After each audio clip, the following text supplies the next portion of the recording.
can't afford to give Necro an extra 3 heroes to scout with on a neutral bid, right? So you need Necro to pay, but you don't want to overpay and end up with super mega rich dungeon either. You know, you're trying to straddle that line. So he passes here. I would have gone no higher than 5k. So I'll get another Necro game in. I haven't played a full Necro game in a while. I had a Necro win on turn 2. Gonna commit a little bit for red here. 46 and 12 is only 58.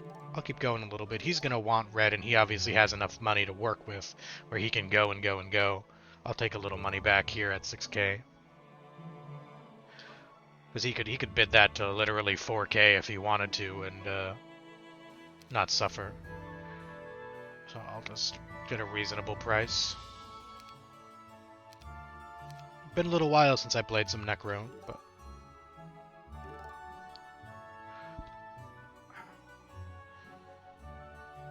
see how it plays.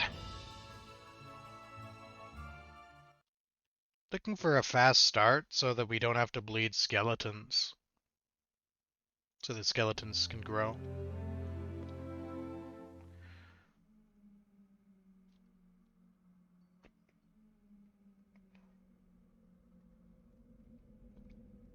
But this is a 16-8, so I have a little bit more time. It's gonna feel almost lethargic, the juxtaposition between having no time to having too much time now. But it is what it is.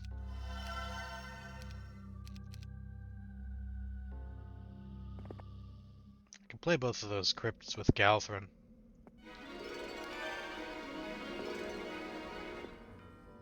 Maybe go for advanced logistics. Nice. Only troglodytes there.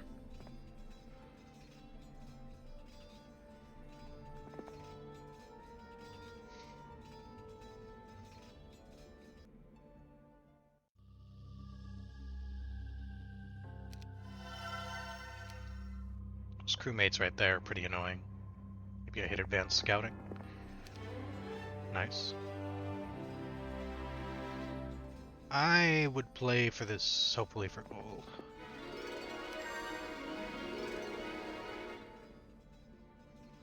Yeah, I'd like to be able to afford to send a hero back behind the town, but I need some money first. Let's go ahead and pick up the transformer.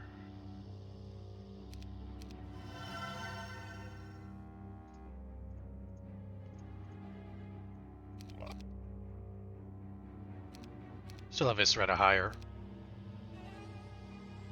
Let's hire that now.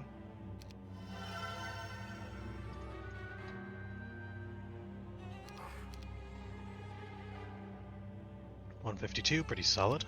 And Mystic Orb isn't bad.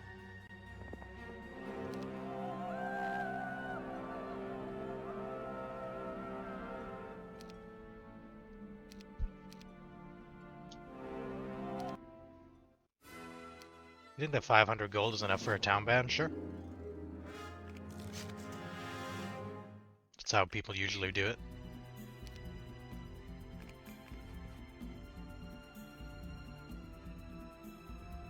Damn, did I fuck up my... I did something silly with my pathing. I did something very silly with my pathing. What the hell?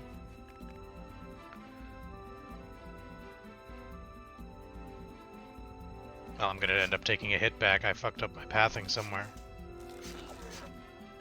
Yeah, I lost 3 skeletons for my misplay.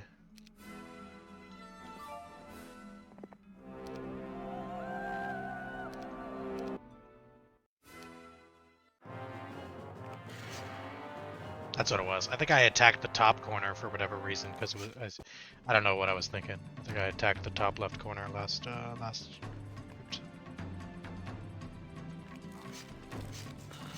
Oh, I low rolled there. I'll pass on early offense so that I can get my necromancer going.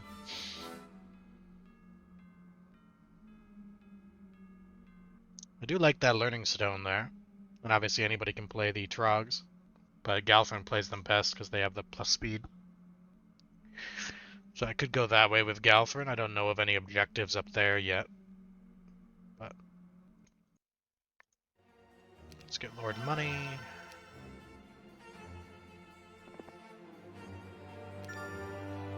Would have been nice if that guy advanced my estates. Wishful thinking.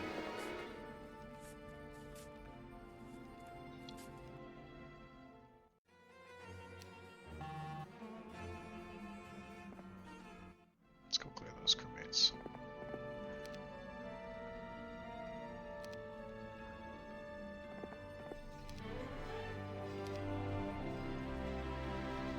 Trading post is huge.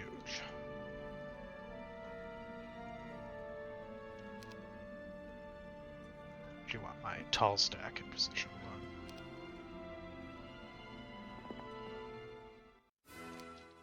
1? More time to chat with Twitch, true enough.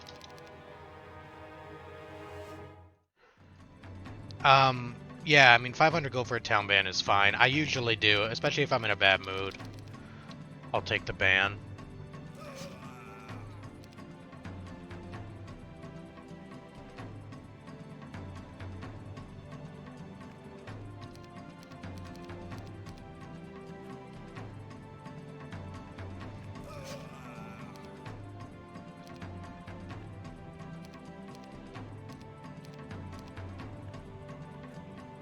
Force him to move.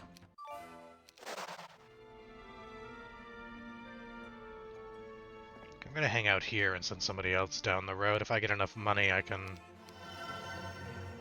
get another hero. If I wasn't streaming, I might even ban more frequently. But because I'm streaming, you know, I try to allow for... Ooh, nice artifact, but doesn't matter.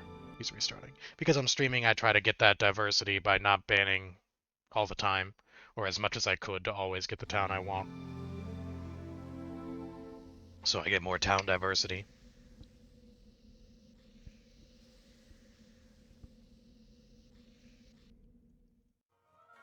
I also just don't happen to enjoy... My least favorite towns happen to be some of the best towns from a win rate perspective, so people... I'll often end up banning the good stuff and get some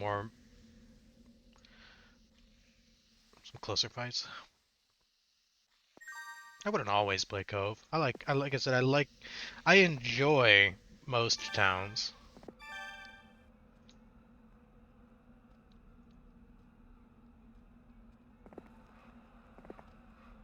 So I wouldn't just always play Cove, plus some people will ban it or whatever. And I do maintain that, you know, if you don't play the towns that you don't like playing, you won't get better at them. And as much as there's a lot of variables in every game, there's definitely still skill. It's important to practice. Hone your skills. Put to your death. Small chance of success. What are we waiting for? Part of the reason I have so much fun with Cove is because I've played it so much that I can see more opportunity because of how confident I am in my ability to do certain things with the army that I have. You know, anybody can play any town when it's easy.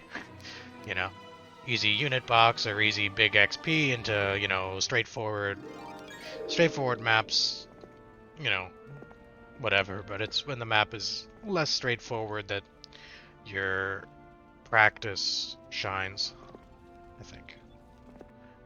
Knowing how to push the envelope. Hello there, my skeletons. I mean enemy crewmates. Yes, exactly. Well, this map was starting off pretty ugly. I mean, you have the freak for the golden bow. That's pretty irrelevant.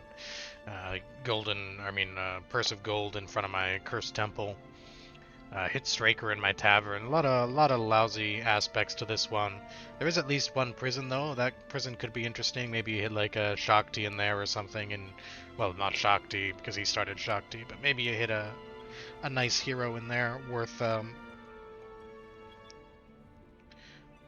or a nice army in there. Let me just respond.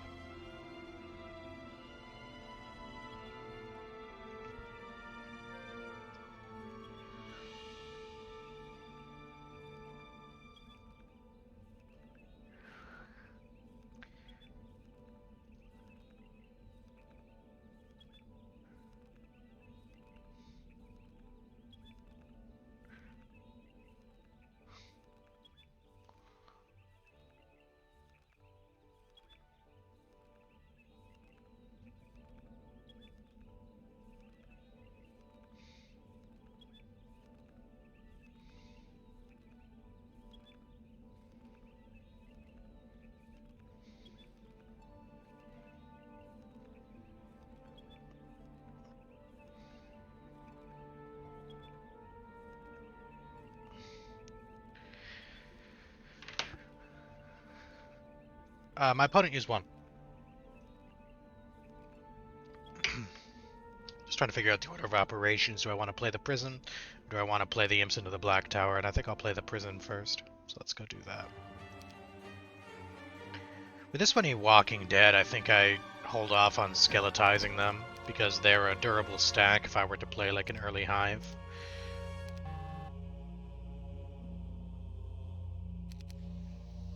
Actually, I hit Sharna. That's good because she can play the black tower better than Galfern with the tactics roll. So I like that. So let's go play this. Maybe Cassiopeia. Maybe what's his name? Ignatius. The best options: Luna or Solmir. For what? For the prison? I mean, this hero's only level 5. I'm not after the heroes, I'm after the army to become skeletons because I hit Straker at the start. That's just not who you want to hit because you're trying to get as many skeletons as possible, and functionally, because he brings 3 stacks of Walking Dead, you just get fewer units, which means you have fewer skeletons, which means you have less power. But a prison hero always comes with their starting army, so there's always potential for more skeletons. Ah, Whiston. Yeah. I mean, he's the Straker of Fortress, you know, Ufreton, even Piquidram, you know, Edric. So yeah, pretty lousy skeleton stack base. I actually think for now I'll just let him keep his Lizardmen.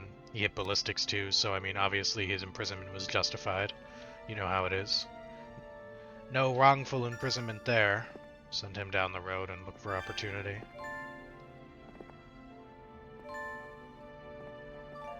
The Ring of Life is excellent, but that con is way too large.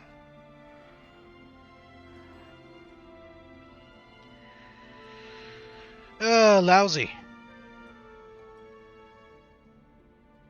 And I can't tell what that is.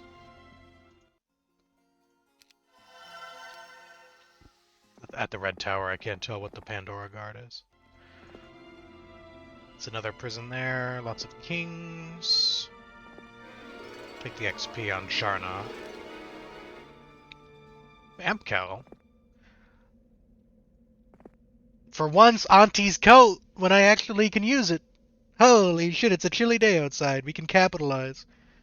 And we're Necroville, so nobody's gonna complain that that coat was made out of real manticore hair or some shit. There's no PETA around to complain. What a time to be alive. Well, I mean, but we're not alive, we're undead. Man, why do they torture me with that? I guess I'll hire one more hero and go south down the road. Thant! What?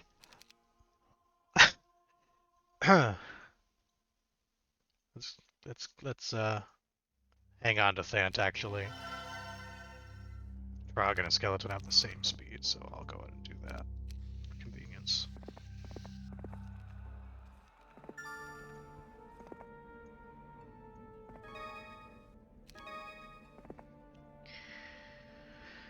Ah, man.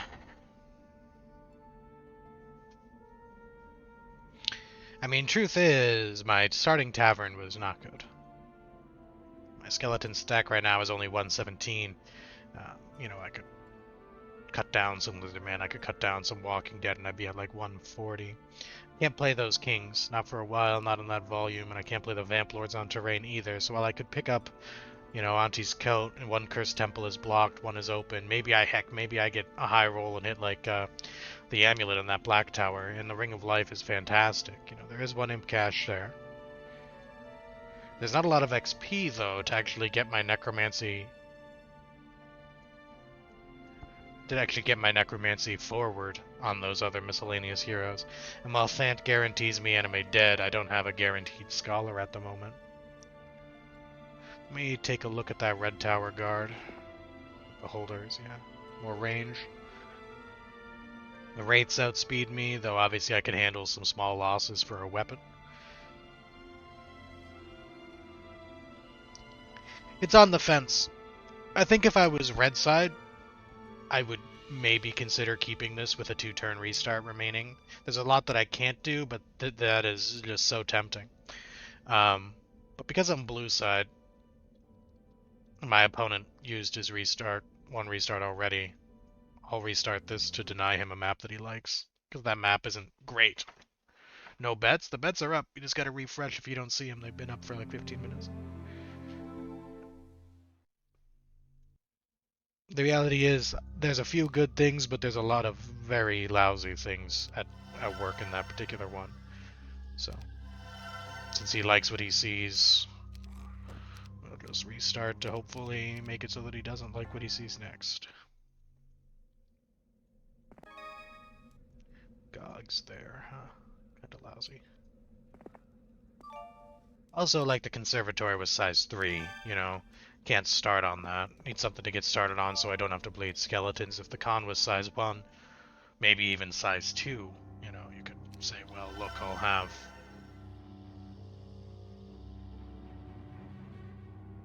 I don't want to split up my 6 whites, and a beholder is still speed 5, better than a skeleton. Nice, kind of. Almost. Do use sulfur in this town, but I don't need it this second. I need information and money.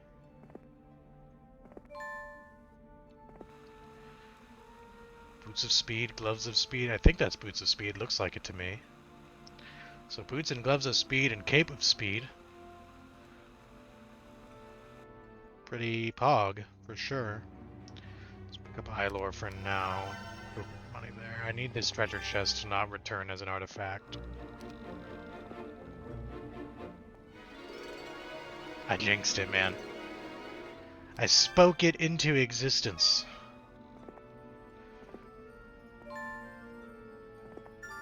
Just barely enough money to get another hero.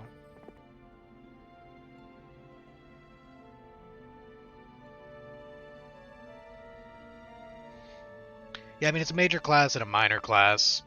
So the value is, you know, it's not like it's an unfair value, but Power Lich is on terrain. Now, fortunately, their AoE cloud is useless against living creatures, so I don't have to worry about their AoEing down 1 stacks. But they can still do direct damage and they way outspeed me, so it's not like I can just play that cape early. As much as the cape is a game-changing artifact, I have to be able to play it first. Though the Bone Dragons would help.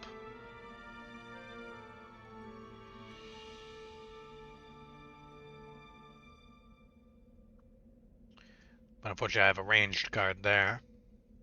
I don't have money to hire anything big from the refugee camps if they happen to be there, and because this is Combo Garden and it's Gogs, it's a high roll of Gogs there, unfortunately. So it's a low horde, but it's a high roll in terms of guard strength.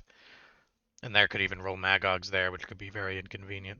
I also couldn't scout the prison guard here, the combo guard. Maybe that's playable, but I couldn't identify what it was. Oh, anyway, and I'm poor, so for now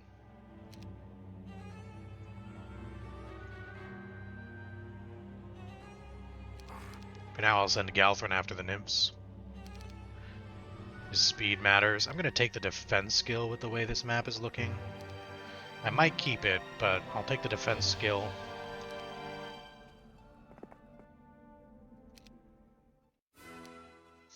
What do you think of a time limit on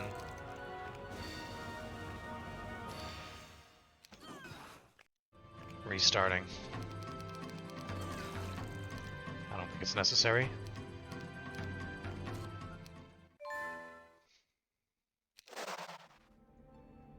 If you want a faster game, play a faster timer.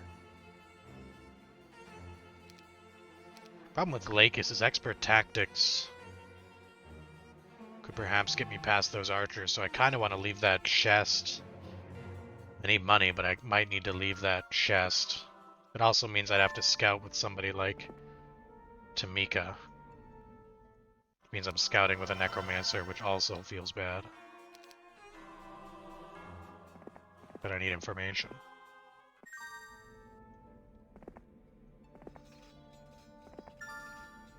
And I'm not going to see my break.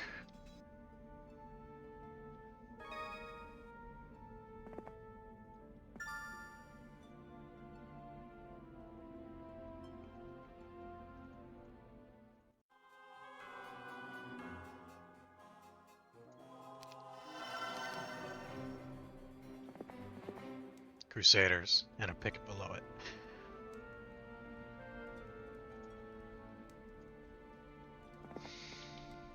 That's a tough call. A really tough call. You know, Crusaders are a little bit too fast. It's all speed 6, so I'd have to lose some troops. Swordsmen would be preferable with a Crusader stack, would be okay, but all Crusaders is a lot harder. I just don't have a great way in on my Cape of Velocity, and that's the highlight of my map. Can't see my break to identify it. I don't have very many heroes out. I have some bad artifacts like the ring, and I have combo artifacts with some tough guards with range, which is exactly what I don't want as skeletons. I suppose I could take some losses on the archers and pick up the Bone Dragon, but the Bone Dragon couldn't take on 50 Gogs on his own. So I'd still have to lose some troops there. It's a really hard call, because with the Boots of Speed there, it's always very tempting. Gloves of Speed as well. But it's also a corner, and that's not, you know, Necro's not going to be the better tempo. I'm going to end my turn here and save timer. Maybe mind game my opponent into thinking I'm liking what I'm seeing. But I think there's too many variables here and not a strong start.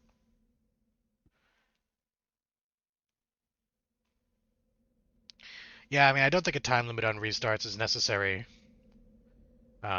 You're entitled to take your time to consider your map and your opportunities. It's meant to be strategical. Strategic restarting is one of the most important strategy aspects of the game, because once you're in the final map, you have no more control over the variables. The restarting aspect, some people might find it boring, but I actually think trying to make your best judgment on a map is actually a huge part of it, and a great way to show skill in terms of knowing what you need, knowing what you're doing, knowing how you can get there, envisioning it, you know? So I don't think it's boring, and I don't think there should be any more limitations on it. I've had maps like last map where I deliberated arguably too long because I was so on the fence, and that cost me, even if my opponent maybe had to sit there for an extra 2 minutes, that cost me time, turn after turn after turn after turn. Made me be rushed on future turns. I mean, you know, the timer is a chess timer, and you don't need to put any limitations on it, right? I mean, if you play chess and you have your timer and you think a lot on the opening move, you have less time to think down the line. If you rush your opening move, you have more time to think down the line, but you maybe made a mistake with your rushing, you know? There's still a timer, it's still ticking. So I don't see a problem with it.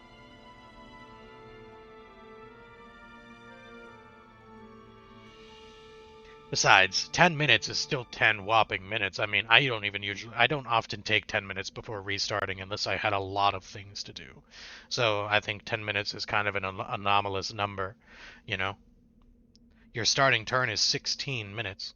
So I used 5.5 minutes here while streaming. Have I had really long first turns? I have, but most of the time you don't even get to the 10-minute mark on your first turn unless you're really thinking about it. So it would be kind of an anomaly. So you wouldn't really cut down on that many games. I don't think you encounter players on the ladder. I mean, maybe there is the occasional troll, but I don't really encounter players that are like, well, I have 14 minutes, so I'm going to wait 14 minutes to make my decision because I can. Usually, if they take that long, you look at the lobby and they've actually completely disconnected. Like some lag or something. Because, you know, the vast majority of people are here to play the game and they want to have a good experience too, so most people aren't out here just trying to delay for no purpose. Because they wouldn't want... Most people are reasonable. And they wouldn't want somebody to do unto them what they do unto others, right?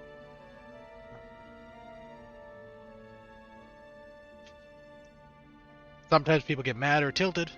Sometimes people get desperate in like a late game situation where they surrender away with nothing and then wait their timer and whatever, but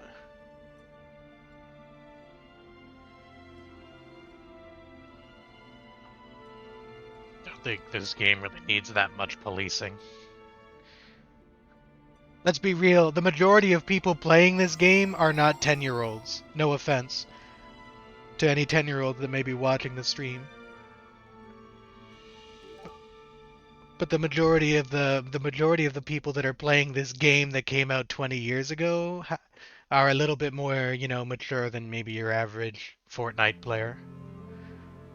So you don't have to worry about like just the unnecessary like tomfoolery a lot of the time.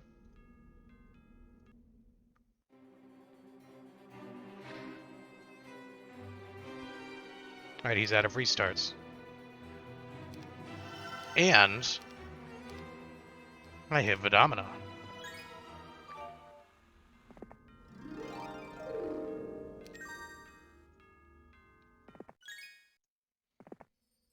So that strategic restart on the last map, where I didn't have anything fantastic, it was okay and I was thinking about it, but I definitely had some flaws, but he liked the map, so I restarted because he liked the map. That already paid dividends because now he's without control, right? This is not a map he likes. It might be a map that's good. It might be a map that's freaking great, right? He could have 5 caves and Helm of Enlightenment, whatever, but he no longer has any control or any say in the matter. So I've already kind of made some bang for my buck with that other restart. And I got both Necromancy Specialists, which could be really interesting if I have the right map. I can already tell it's a corner, which isn't very good for Necro because it just means a smaller land area. Less room to work with. You want more things to do.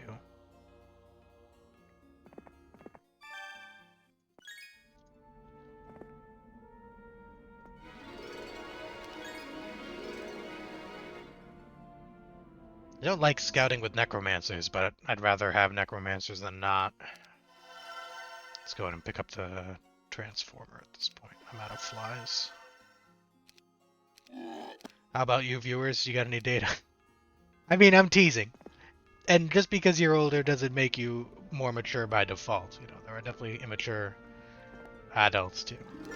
No question. I'm just saying there are going to be more immaturity at a younger age.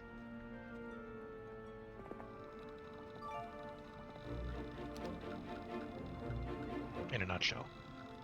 If the hero names are in Russian, it's because my opponent hosted, yeah. The language files just use the host. So if I host, they'll be in English. If they host and they happen to be a Russian player, then it'll be in Russian. It's not a big deal though, because you know, maybe if you have 2 Necro towns and you're trying to at a glance know the name to where you're going to town portal, like rarely does the actual name need to be read, so it's not like a real hindrance. Once you can speak the language of Heroes 3, you're generally good to go. You're playing with somebody else. And plus we get some memes out of it. Like Banica and Topacap. Good old Topacap, man.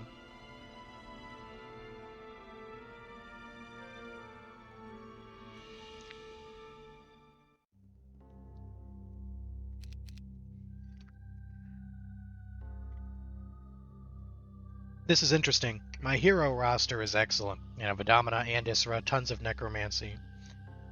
And my starting artifact okay. Obviously Auntie's coat, and that's playable. So there's some things to like. Playable Boots of Speed. I hate that it's a corner, still. And not a ton of XP. You know, I don't want to have to challenge those GOGs now to access my Learning Stone. I could skip it and go there, but then I'm over there doing currently nothing that I'm aware of. Certainly can't play this, not early, so I don't have an early weapon.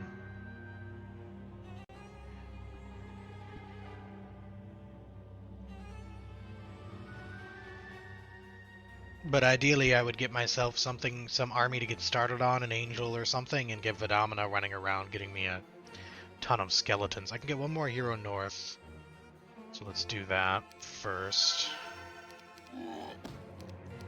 I also didn't get a great. Hello there. Vidamina brings my undead. Okay, I thought I had a really bad tavern roll for a minute. Hey, Boris. Learn Cyrillic to get the advantage. I can walk there, so I'll leave that scroll for Octavia. That's good information.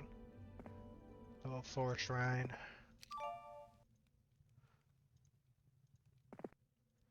Yeah, my road splits up there as expected.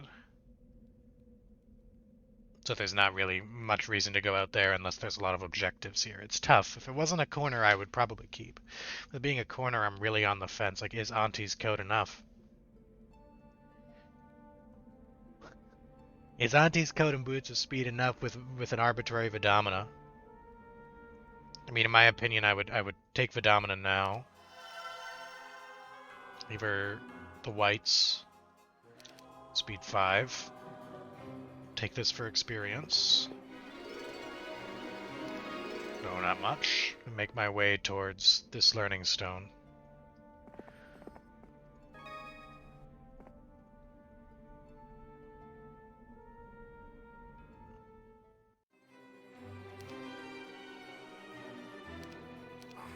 Skeletize me, Captain. Actually, I suppose Crunchitize me, Captain probably works here too in a very macabre sort of way. You know?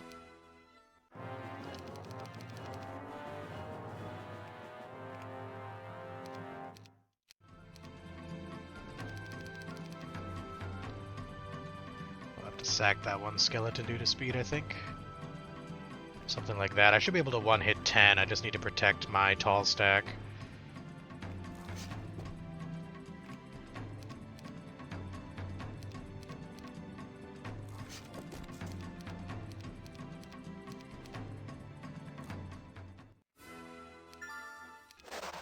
One skeleton. It starts. I'll make my way up here. Might even go crypt first, but I don't think I'd reach the code if I played the crypt. So I'd go here, you know, play the familiars, play the ogres, grab some stats, maybe even play the churchyard, frankly, on 140. Maybe I can get the churchyard done. No, I wouldn't have the necro amplifier, but I could just like try to get it all done here, get down there. It looks like there's an crucible, so some skeleton value over there. Man, but I hate being in the corner.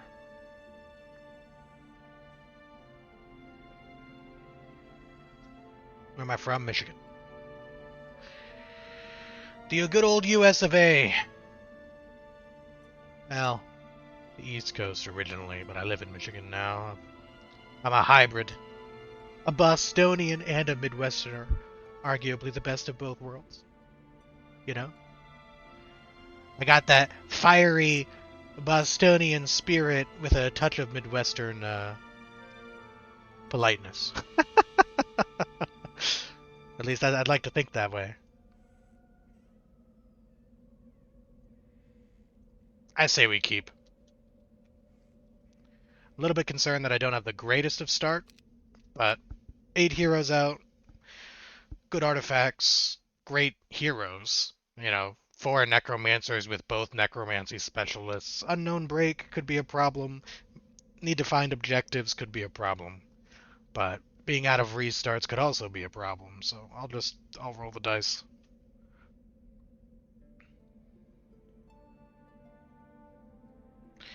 Why is there Russian writing? Because the game just uses the host. I'm playing multiplayer online, right?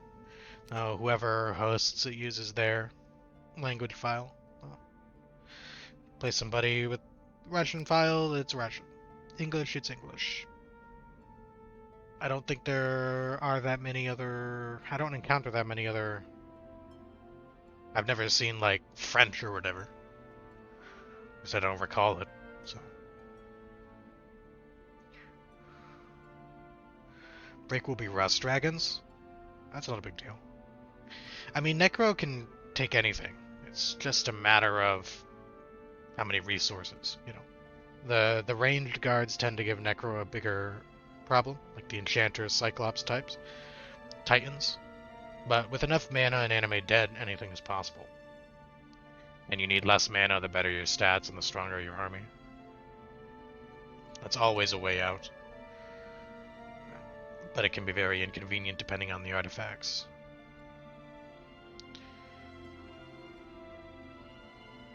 Like I said, usually, you know, obviously Necro has many win cons, because with Skeletons and Anime Dead they can do anything.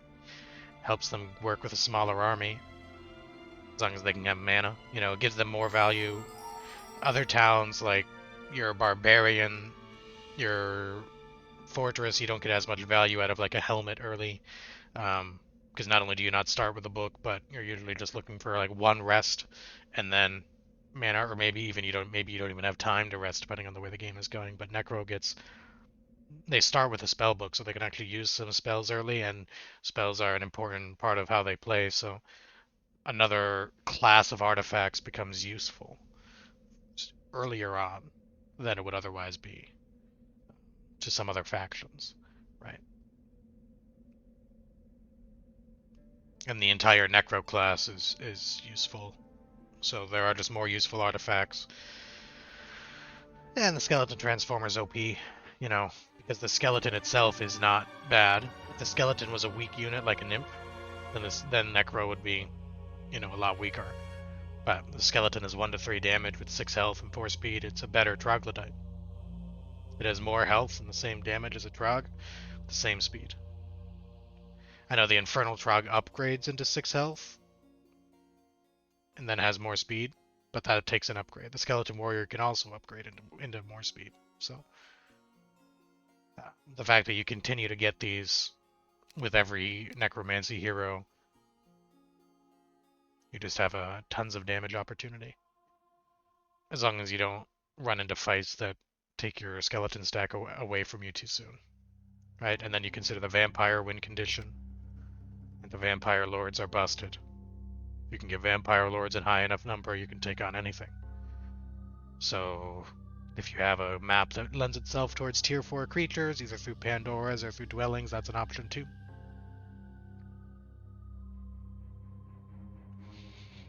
Liches aren't great, and their Dwelling is annoying to take, so that's one drawback on JC. You know, you're not really going to want to play your Lich Dwellings, not with Skeletons. You're going to trade Skeletons for Liches. You know, if you get a Lich box, fine. But you're not going to want to play those Dwellings early. You know, Whites don't do very much damage, but their utility is nice. Black Knights are strong. If you get them in high volume, you can work with that. And the Bone Dragon is okay. It's not great, you know. It's not, you know, it pales in comparison to other tier 7 creatures, but the minus morale passive on the Bone Dragon is really nice. And obviously the Ghost Dragon has excellent passives and good speed, but getting to Ghost Dragons is expensive and time consuming. But just a single Bone Dragon from a Bone Dragon vault isn't hard to take. You know, it might cost you 20 skeletons if you're weak, less if you're strong. And then you can at least have like your own Hideous Mask hanging out.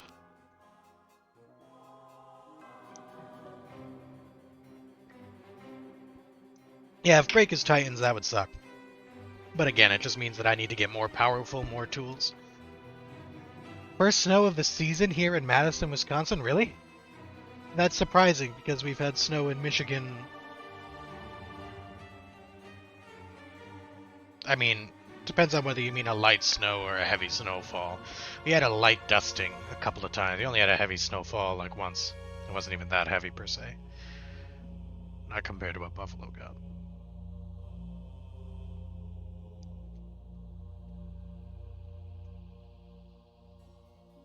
It's both, Oromita, depending on how the map goes. Hive costs you skeletons, yes. But you need to get yourself, you're looking for an opportunity to where you can get an army that is capable of playing the map so that you can preserve your skeletons. At first, you need your skeletons to do the clearing. But then you're looking to protect your skeletons once you can. If that means you have to take a couple of hives, you do that. Depends on what you have to get started on. Like, yeah, if you have to get started on a hive, if that's your only option, it's going to cost you skeletons. It is what it is. Like anything else, you have to scout first and figure it out. That's always part of the play. You got to scout first. I'm going to grab the Learning Stone for Isra.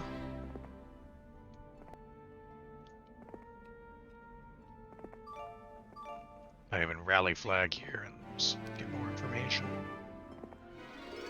Nice find. Crappy artifacts, but overall nice find. I'm definitely doing this.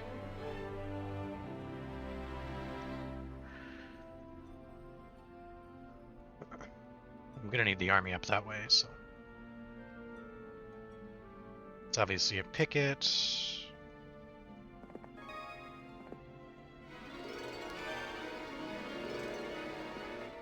Hive down here.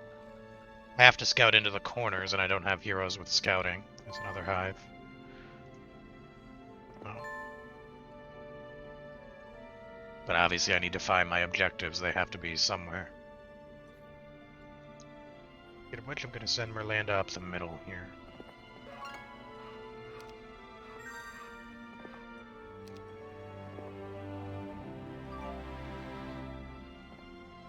It's a prison.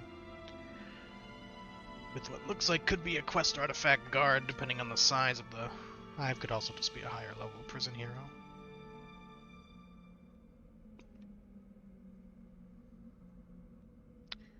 Nothing too exciting though. Nothing to work with so far. Do lose a little bit on the familiars because their speed's 7. They're in only 1 stack. It should only cost me 1 skeleton though. Without them moraling. Because I think I'm on level 2, aren't I? I'll take it on.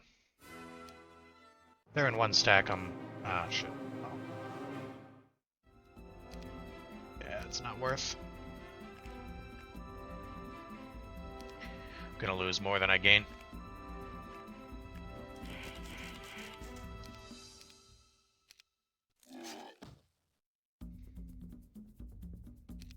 Do I want a shield here? Nah, I'll save my shield for the other fights. I thought that they would be in fewer stacks. Frankly.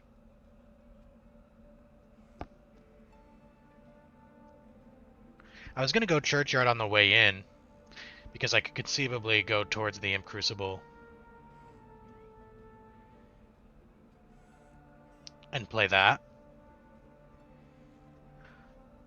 But now that I'm thinking about it, I'd actually say Churchyard on the way out, because I'll have Amplifier by then, and Auntie's coat.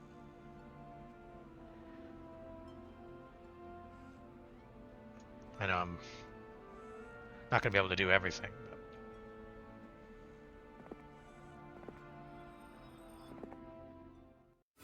Okay, I wouldn't play that Imp Cache anyway, because Golden Bow. I mean, it's nomads. I don't get a ton out of Golden Bow. Eventually, but not when it comes at a price. Thank you for the resub, Wizzy Man. 13 months. I do appreciate the continued generosity. Thank you.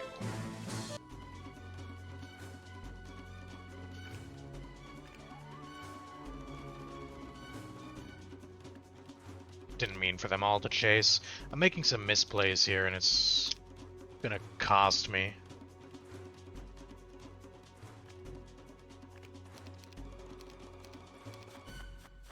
Yeah.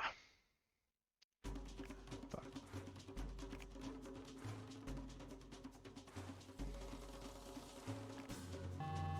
Misplays are gonna bite me for sure.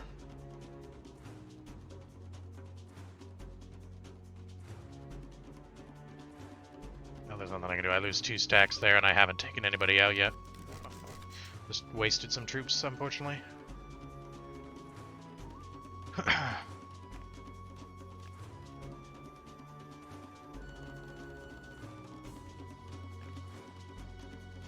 of these guys is the last. It's that guy.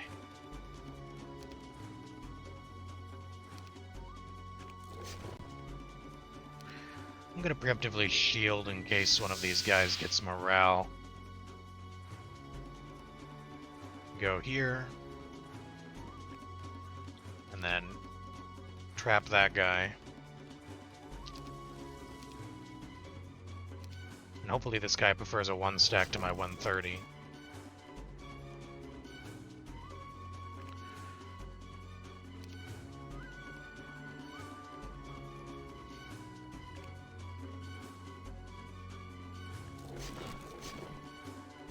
But I misplayed this. I could have done this for fewer losses.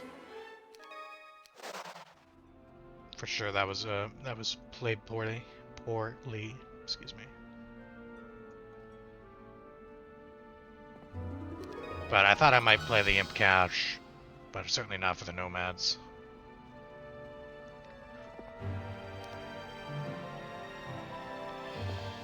I'll do that.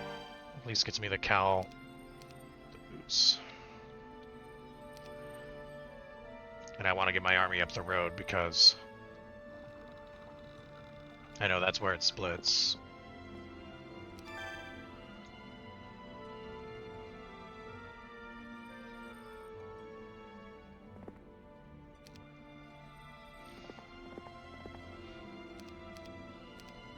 So I'll want to go get the town up this direction. Should be that way. Oh, I have an unguarded prison. Don't think I have anybody that I want to dismiss on this turn, though. I have a couple of gold generators, among other things. So I think I leave that for now. Let's just go get the town.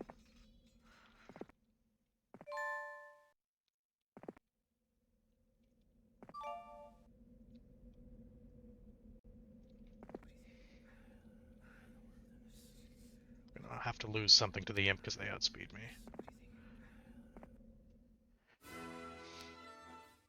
So thank you for the kind words, man. Appreciate it. Oh, I misplayed. It's like my third misplay already. You know, I didn't get punished for it, but making a lot of mistakes right now.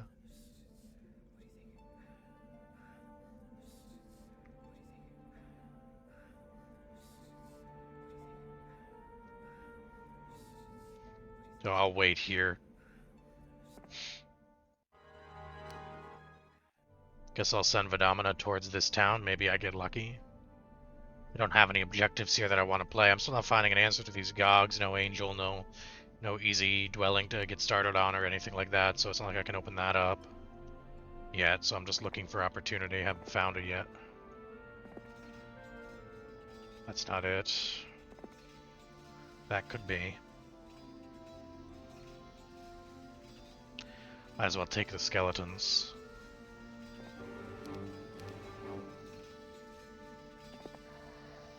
Nice necklace. Throng of Marksmen, yeah, that's rough luck too. I'll be faster with an imp. Do that, wait till next turn.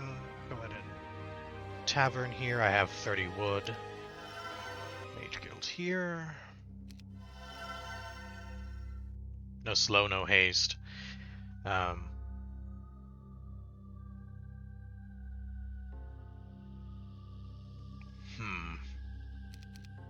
It's a lot of magical resources to research. I might be better served just like building a mage guild here and hoping that Octavia, buy a spellbook on her and use Octavia to pass. Essentially I'm rolling 5 level 1s for 2,000 gold and some wooden ore versus 1 level 1 for 1,000 gold and 2 of all magics. So I'll probably do that first because I'm not going to have the resources to do much else otherwise. Well, again, I mean, it's not looking great. I just didn't find anywhere to really get started, and that's too bad, because I'm seeing more ranged guards and some other bank types that would take a lot of skeletons from me. And lots of range, lots of range, lots of range. I mean, it's looking like maybe 3 hives, because I think that's a hive there too. But 2 of my hives have tough guards, right? You got the Black Knights on terrain, and you have the energy elementals. The Nomads wouldn't be too bad. You know, in a fair number, that's fine. Lose some troops, but... No, maybe this is size 1.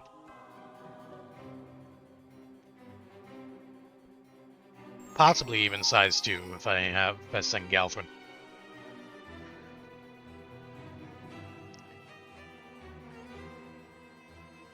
rolling raised dead can be a pain sometimes too. Well, that's another reason why I'm not gonna research here, because I just don't have the resources to research my level 1 and my level 3.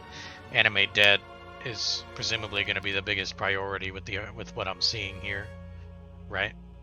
So I'll try to save my magic resources to get there. Like I said, I can do 2 other mage guilds for 4,000 gold, 10 wood, and 10 ore, and that's 10 level 1 spells. Oh.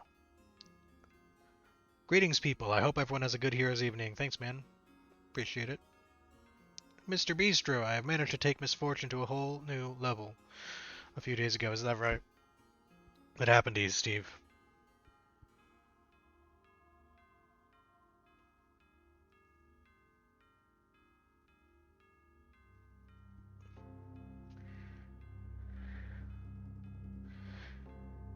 Did you happen to, look in the mirror?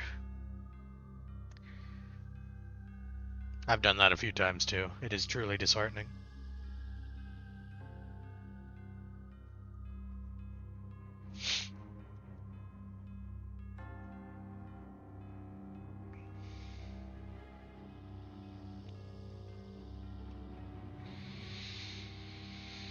Oh, you screenshotted something, huh?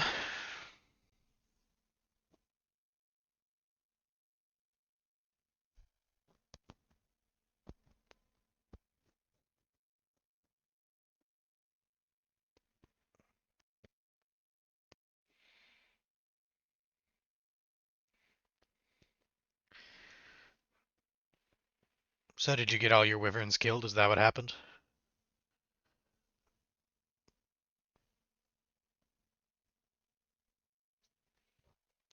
Your wyverns got a lucky strike. Then the 30 stack moved.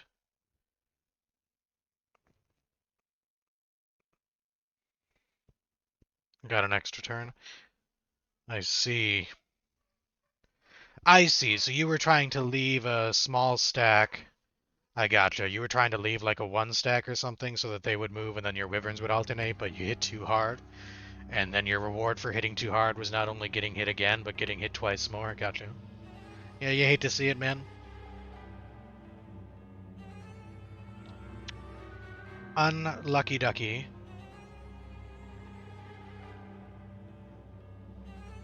Last game in a conservatory, I was playing a conservatory as Rampart, and I slowed 2 different individual stacks with advanced slow, and my reward for that was the other 2 stacks both moraled on the same turn and cost me my Firebird and 30 centaurs and half my elves anyway. So, feels good, man. The Baratort works in mysterious ways. Well, first thing I'm going to do is check the size. Confirmed size 1. I caught a little bit of a break there. I'd prefer to play it on Galthrin, but based on situation, I'd probably just play that on Vidamina. My skeletons are weaker, but I'm still level 2 there, unless Isra reaches. Isra reaches and has been rally flagged. Not that I can morale, but I can luck. So maybe I play that with Isra. Still has the same necromancy value. Better stats.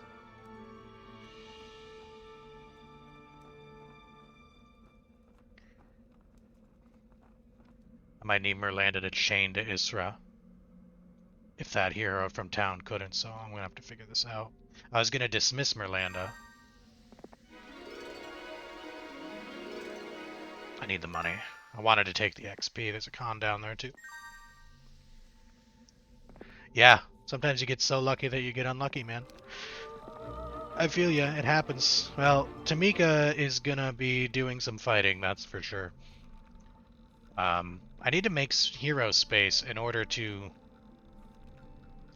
What is the distance?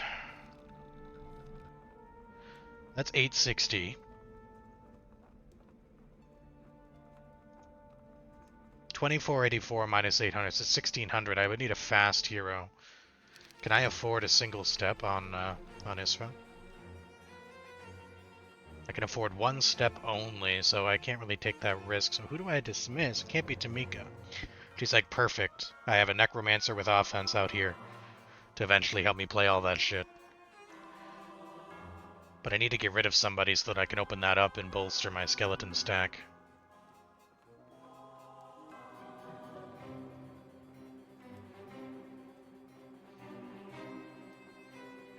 And I can't be Merlanda anymore.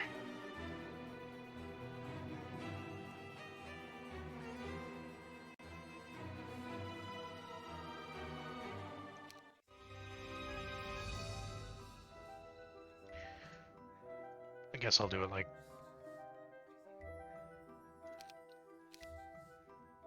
Guess I'll do it like this. Guess I'll discard Octavia. I didn't want to discard Octavia. Oh man, there's another. Ah, I can't dismiss anybody. This is... Ah, I'm gonna miss 12 skeletons for the value of that prison hero.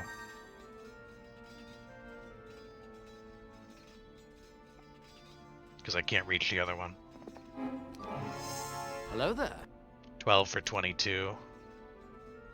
And I have to get rid of Octavia. Which sucks, because she's a gold specialist, but it is what it is. Hey there, Entisime.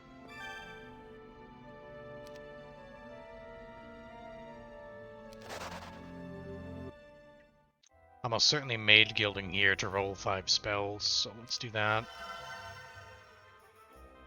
Somehow even worse than Necroville. Somehow even worse. Let's pick up the amplifier before I forget.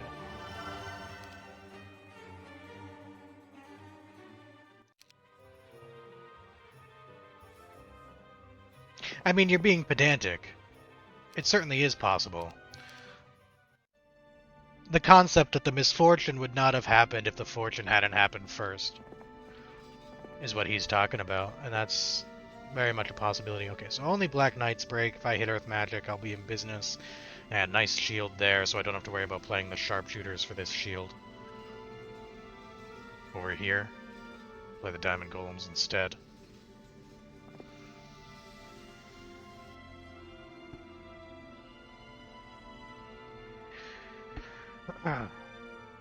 Okay, I have some wyverns for sure.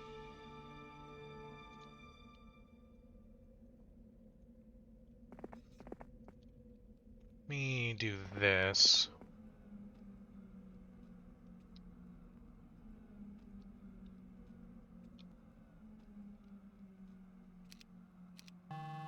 Is there an artifact? Nope.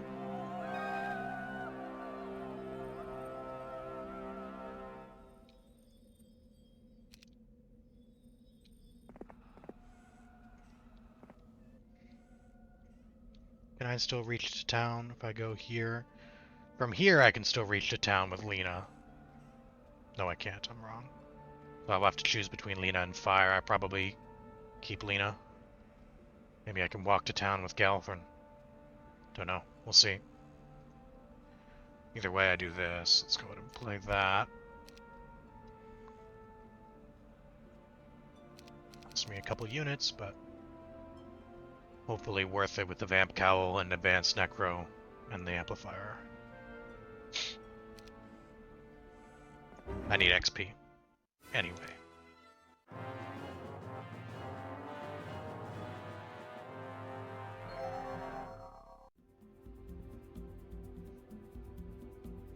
think I want to go to the corner.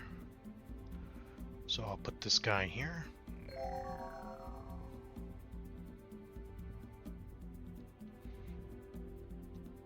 I can shield, but I should wait until next round. I have Conjuration. Wow, that was a sucky low roll. Now I'll shield.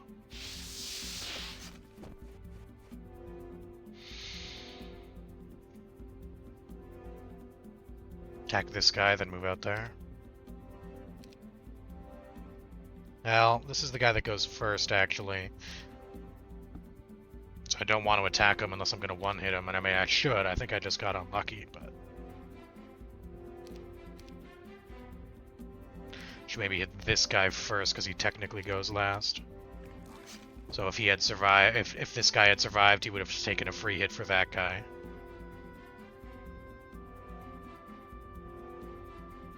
Maybe I play to this side instead. Get hit by one stack, it's fine.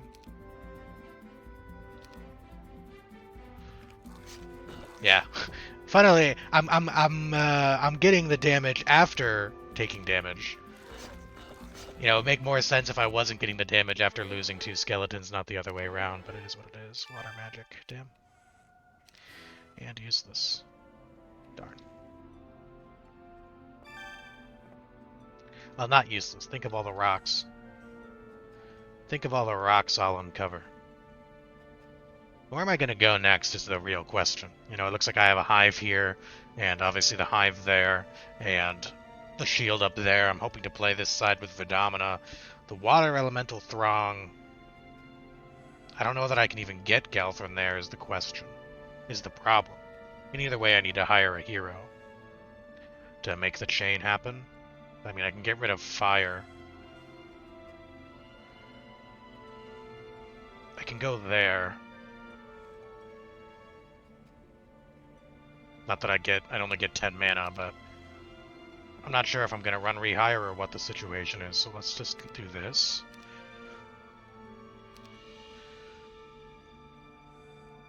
It's just unclear yet. I'll get rid of... Actually, maybe Nymus is better to get rid of because it's only 12 skeletons.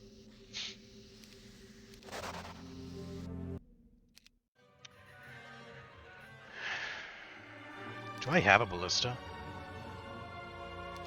Do now.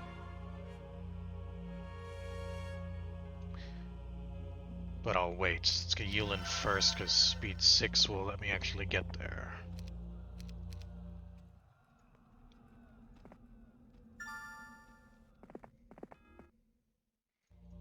Alright. Be reborn. You guys too. Scholar that starts with a book and haste. I was gonna get Arlick for the ballista.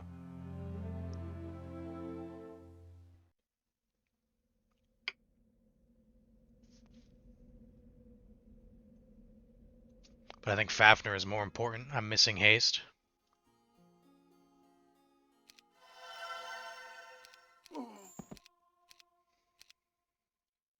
Among other things. And even though I know that he won't reach Isra on the turn, he'll be in range for the follow-up turn, so now I'll have Merlanda come down.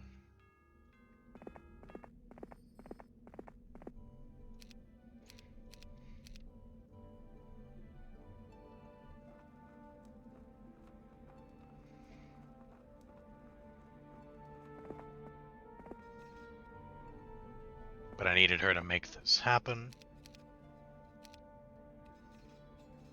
Let's go get my size 1, even if it's not perfect. That's the town. Do I reconsider? I thought the town might be deeper into the corner. Town's actually right there. Why didn't take a wisdom level? Because I'll get a wisdom level at level 6. I actually got wisdom early. I got wisdom too early. Fortunately. Maybe I should have taken the wisdom level. I was thinking I get it every 6 levels, but yeah, I just realized I got wisdom really early. Maybe I should have taken 1 level of it. You're probably right. Probably a mistake.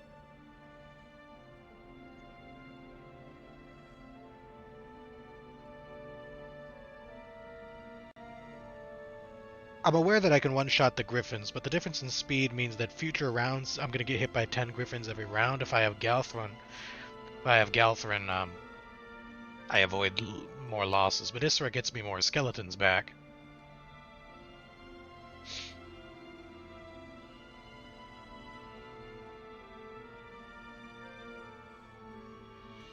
I don't need a link, thank you.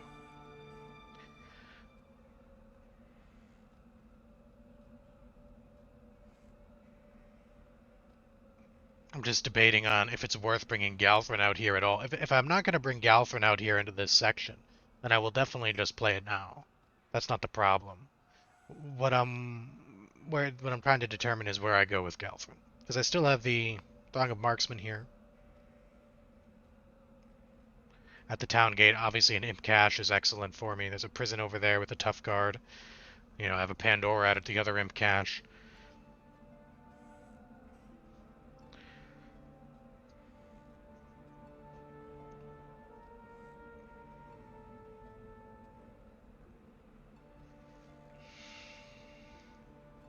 Because like I said, I did not think the town was right on top of me. I thought the town was further away. The town is right there.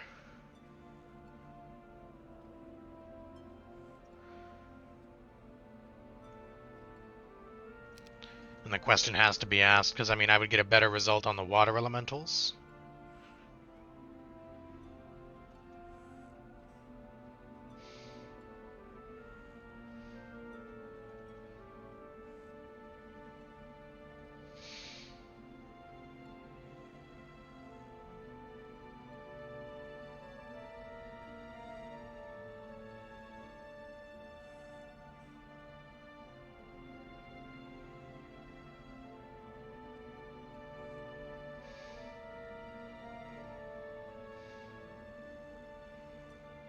Yeah. I mean, the air elementals are going to be difficult either way. I have a power 4, though. I have a power 4 with Ring of Conjuration for 7 turns, so I could have a 7-turn haste here, which would help even if there were storms. So, yeah, I think I will be patient. I don't need Galthrin out here. I'm not going to get all of this done in a single turn, so if I have Galthrin hanging out here, he's not doing anything.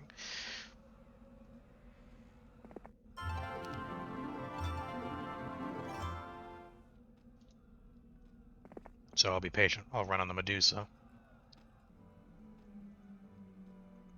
I'll be patient. Like I said, I knew the town was in this direction, but I wasn't aware that it was on top of me.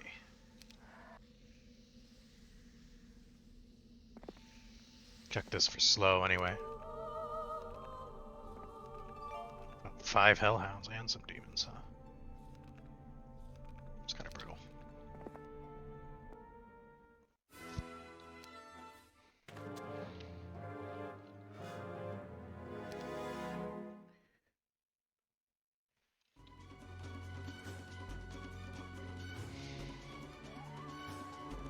Can't save that skeleton no matter what. This guy sets me up for that hit.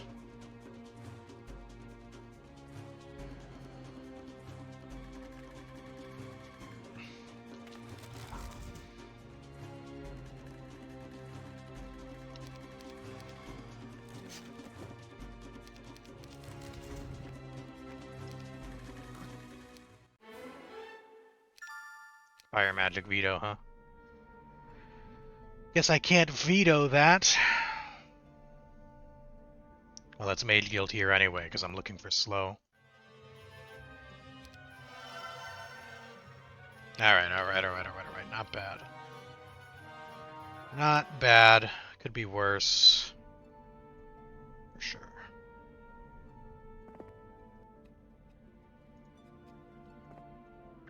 Alright, well...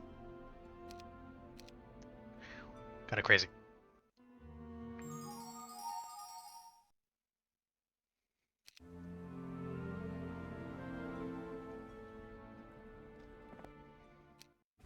Wait, do I have the,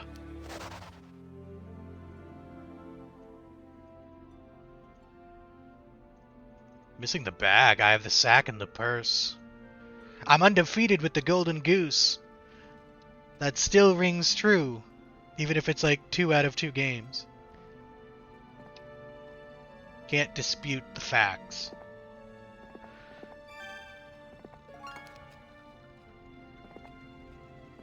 Nice redwood.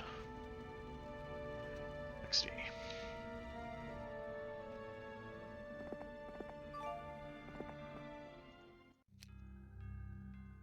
Alright.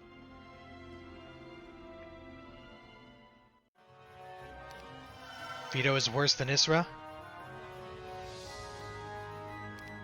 For taking the thing? Yeah, I know. I even said as much. Huh. You're correct.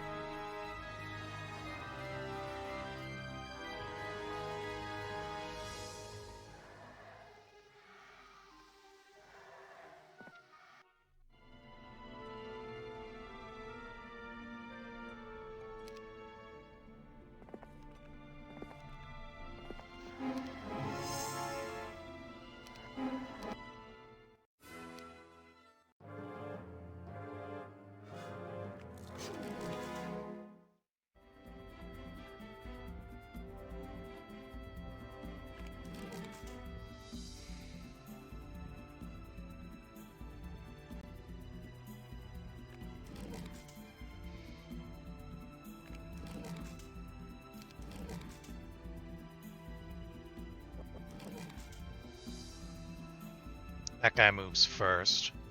If I'm not mistaken, yeah. I'm not going to shield in this. Because I'm going to take more losses, presumably, on the elementals. Oh, that's a nice find. I'll take that tactics. Since I missed early water magic anyway.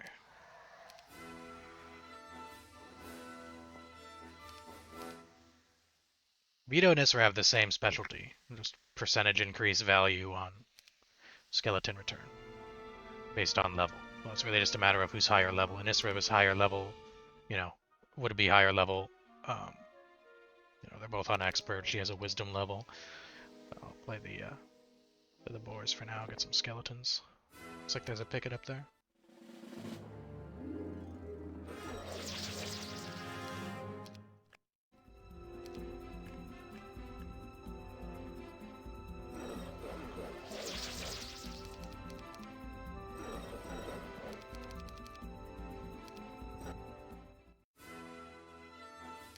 Keeping just one unit is so that you have more movement at the start of your turn.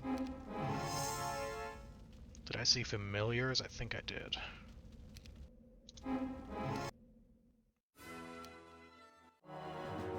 I don't one-hit them, so...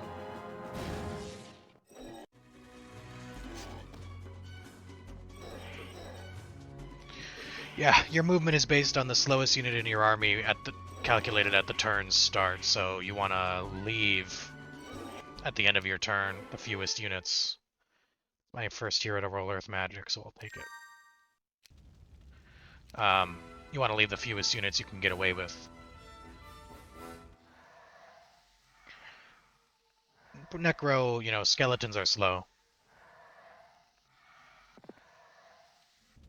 There's no way I roll ice here, right? There is no way I roll ice here, right?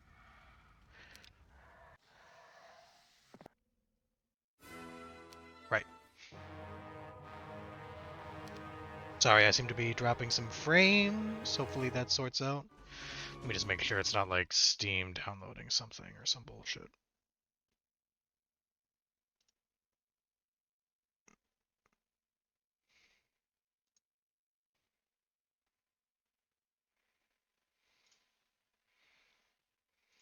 Sorry about that.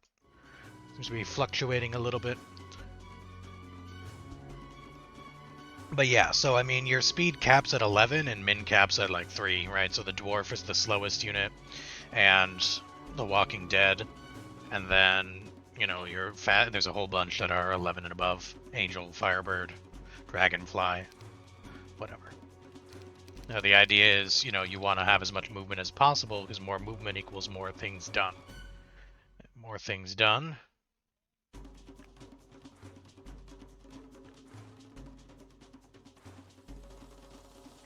Did I trade haste? I didn't have to trade haste.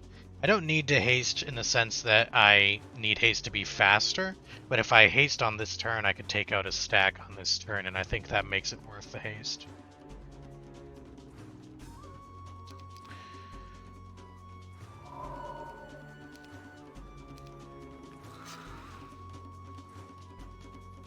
Because I'm obviously going to turn those 3 around after a wait turn. And I can block here. The angel can take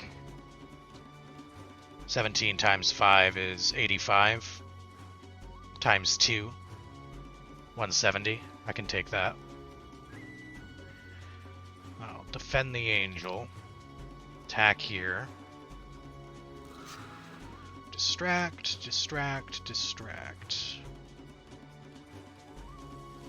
I should be able to get away with a wait turn. They should go Angel, Angel, you would think. Skeleton hits way harder. And that way I can keep these 2 guys to distract these guys for next round. I can take a hit for 15, so let's wait turn. Let's get this guy. Just trying to split them as much as I can.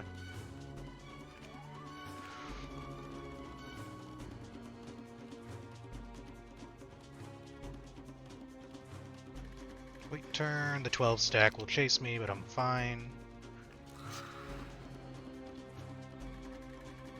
That 17 stack should come forward.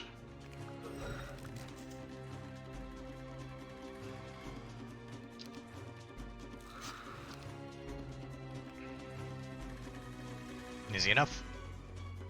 If I hit ice elementals, I would have had to aggressively run them down, but I had haste for that.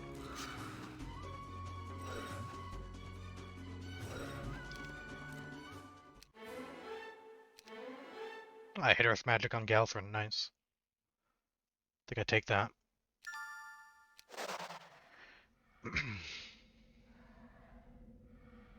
So yeah, it's mostly just about setting your heroes so that the fastest you're getting as much movement every round as possible. That's usually what it's about. But, you know, with Necro, there's not a lot of fast units. Usually if you hit a couple of pixies, you might leave a couple of pixies. Like here I'm leaving the whites because they're speed 5. A skeleton being speed 4, I can't spare my only angel.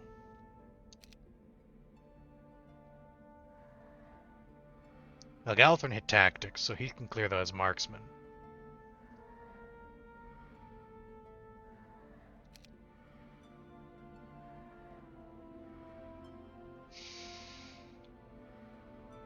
But it will cost me, because I can only cross and block 1 stack. I don't think they'd be in only 2 stacks with 200 skeletons.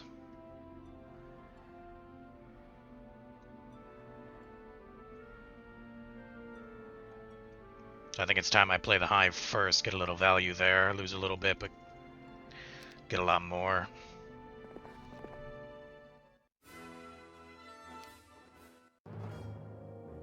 Don't have to lose anything here.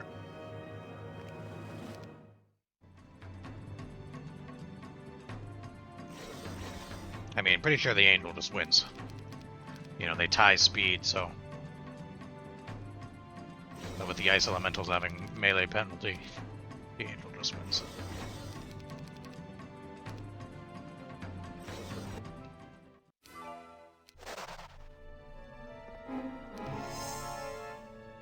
Large Hive!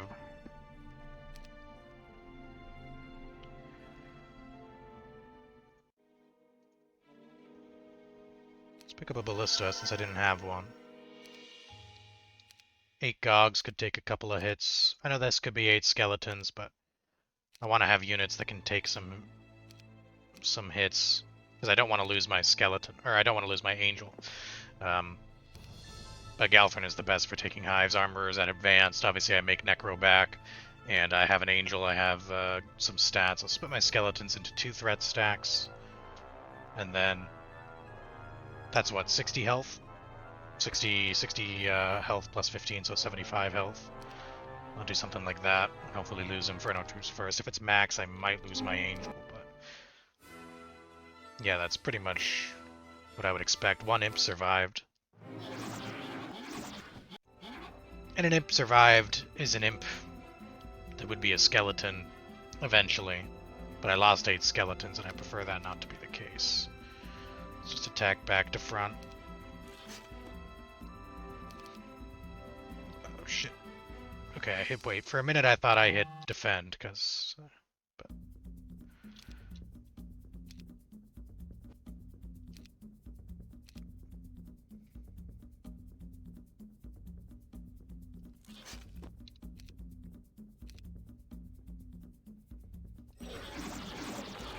I misplayed around the GOG. If I wasn't by that GOG, they would have gone Imp. I just misplayed and had worse than the CPU as a result, yeah. I misplayed that, though. I know the mistake I made right as I made it. I made a dumb mistake. Feels bad, man. Feels bad. Alright, I'll leave Galthrin speed 5. And the boots. I made a silly mistake. Big sorry.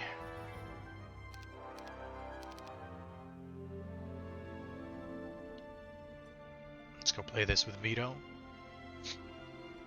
She can play the Imp Cache for me. But I can haste my skeletons. Might be a Storm Elemental stack here, and that would suck. But... hopefully not.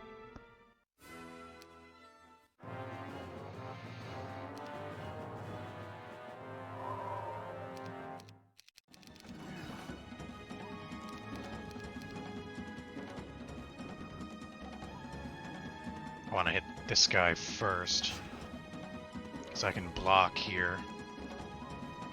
And I can take, 19 times 6.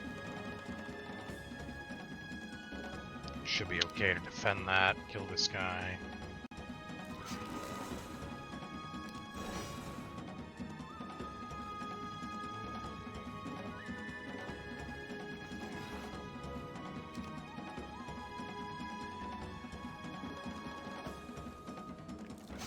And my haste is still on for next turn, so we're okay. Trade 2 skeletons for like 30, right? Just about. 19 there, plus the imp cache to follow. I'll take this first, because if it's levels, I'll get more necromancy value. Alright. Not levels.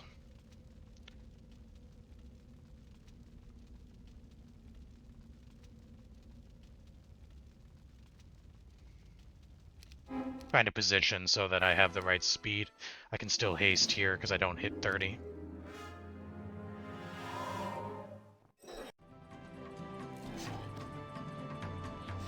With the one angel.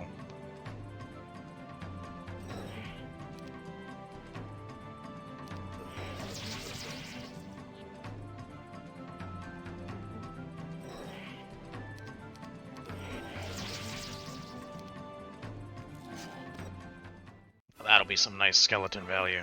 Give it to me. Yes, more power. Is it possible to learn this power? Not from the Jedi. But from Necroville, yes. Now I'm going to want to probably play that prison hero if the direct path exists. But I'm not certain that the direct path on this angle exists.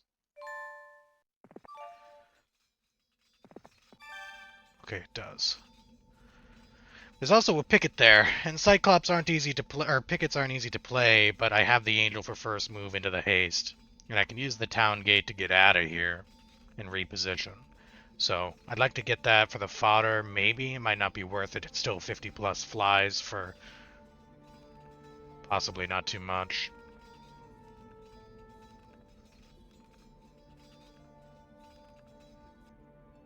Isra will have 6 mana next turn, but she doesn't have haste because she hasn't been to this town, so I would need Fafnir for that. So what is the solution?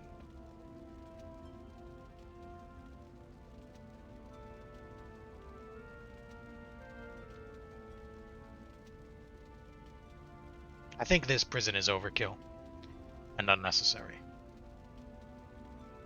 I think I play the Medusa store, the marksman. Use the town gate to skedaddle the army and the heroes, and I try to play that picket with Hisra, which means I just need Fafnir here to trade for speed, and also to put haste in his book. That way I'm hitting everything with a necromancer.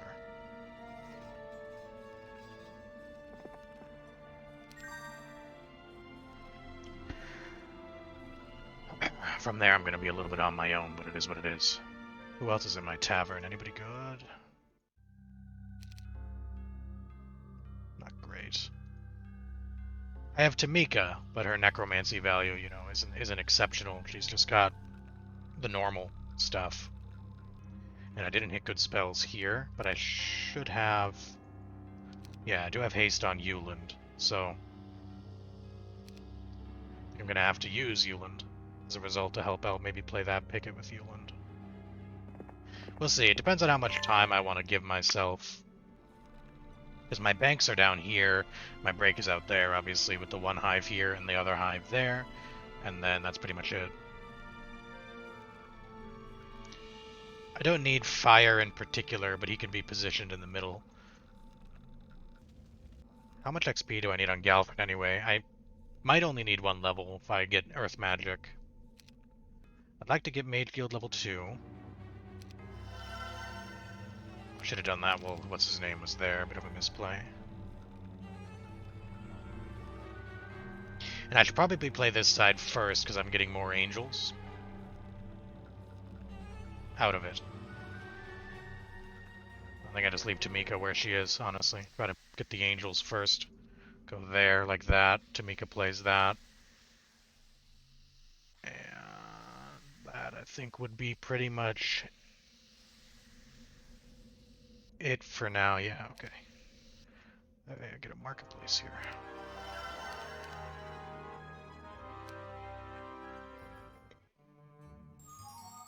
Every army needs a hero in this game. In other Heroes, that is not necessarily true, as I learned from playing some Heroes 4. But in this game, it's absolutely a hero is required.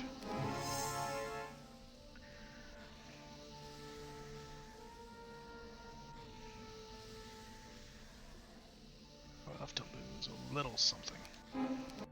It's a small one, so I'm not going to get a ton of value here, but...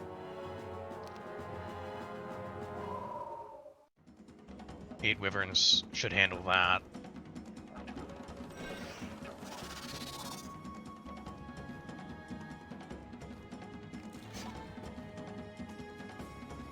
And then the whites with the plus movement from terrain go up there.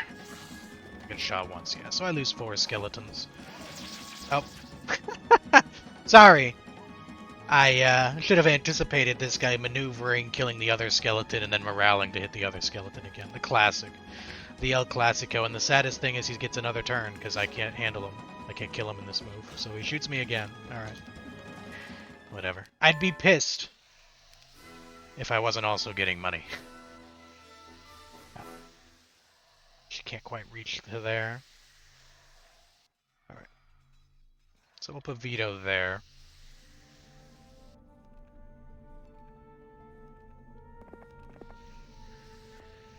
I guess I'll leave her speed 5 for now. I can do a couple of steps, not a ton. I'm just trying to make it to the town gate here.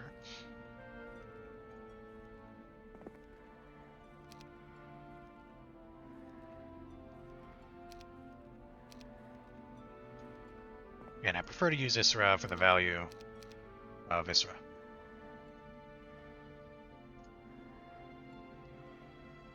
Cool story, I know. Let me maybe actually leave the Wyverns behind. Probably just get in the way, especially with morale drop. Alright, let's do this first. I've already been to the Imp Cache, pretty sure.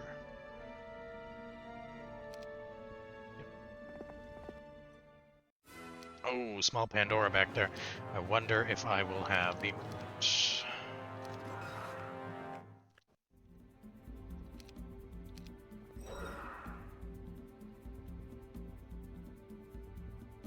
I have to save my mana for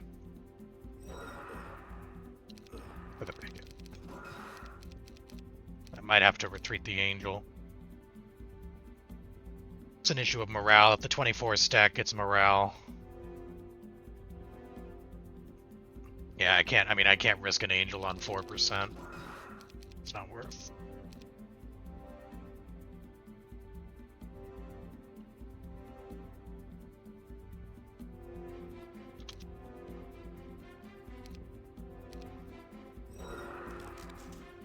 So now I can move like that.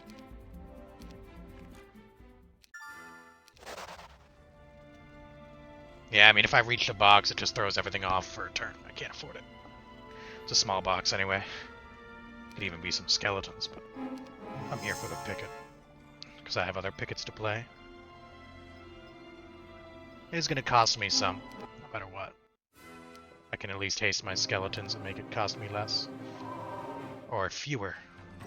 For any English majors watching at home.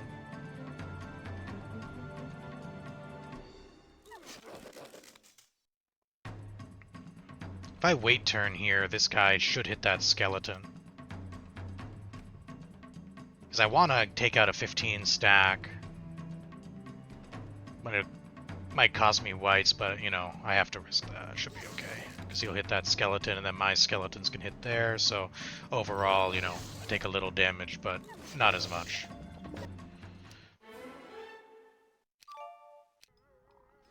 It's the second time I've been offered offense and had to skip. I can play the Crusaders here, just for skeletons.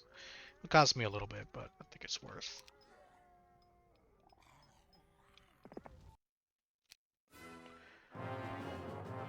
Anime dead won't be that crucial for breaking. With the skeleton size that I'm working with, it shouldn't be. Mass slow should be what I'm after, but I still want to play for anime dead on the whole. I don't have vampires to play for. I'm certainly not playing for like ghost dragons or anything like that. You know what I'm saying? So it stands to reason that I'm still gonna look for it.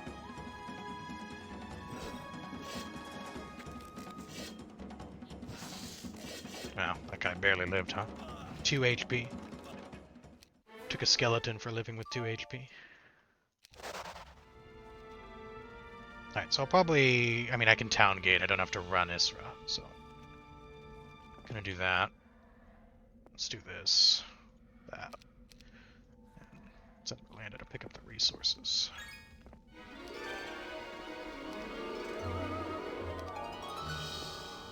Come back when you can pay me, Sniff. 10 gems. I'm not asking for a lot.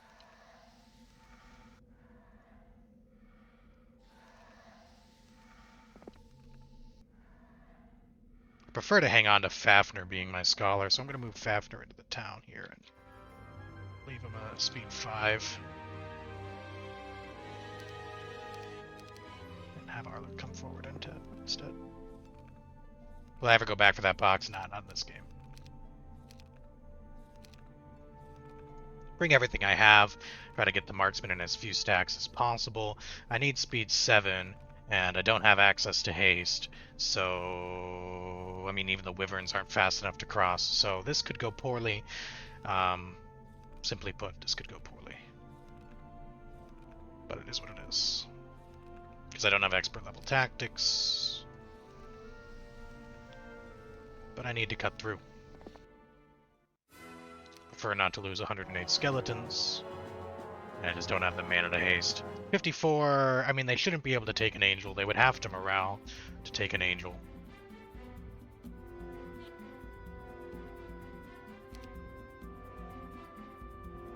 But I do have to factor in that this guy gets to take a turn.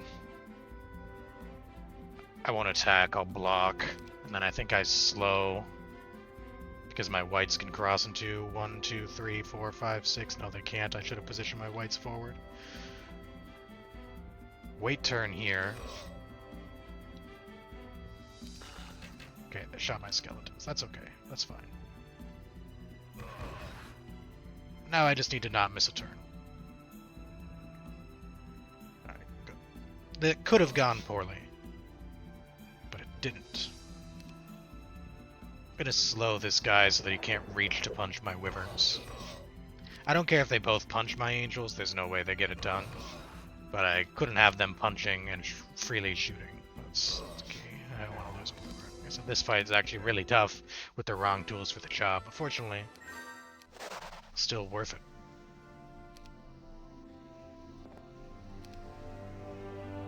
Stay a while and listen. Thank you for the follow, Polly Walnuts. Didn't you already subscribe? You did the classic. Follow but don't sub. Or sub but don't follow. Well, appreciate it. We've all been there. I don't have a hero in the Inferno town, so I'm going to send...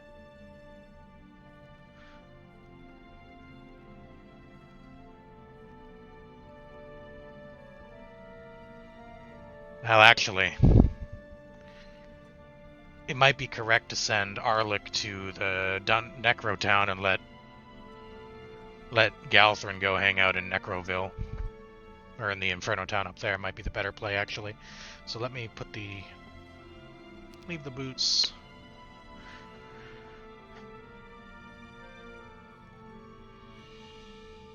I would prefer him to have full mana, but how can I make that happen?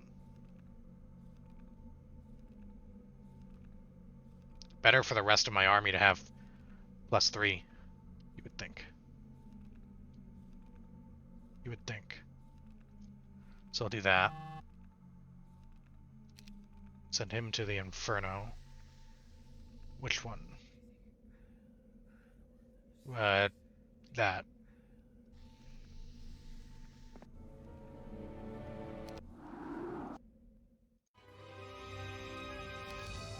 Maybe I get an Order of Fire there if I have the money. And this guy goes to Necroville.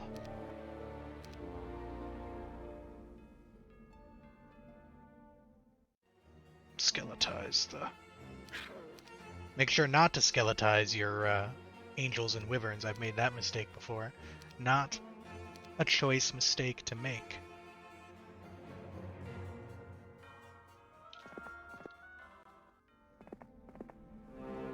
But the reality is I just don't have the army at the moment capable of, like, running through everything with no loss type deal if I leave my only artifact behind.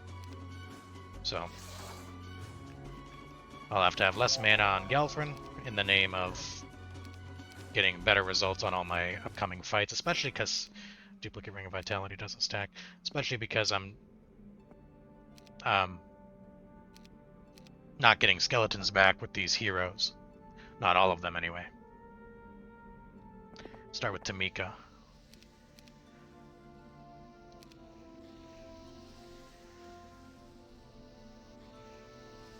Like I said, if I want to wait, if I could give myself enough time to get all the way out here with my really good heroes, but that's wishful thinking.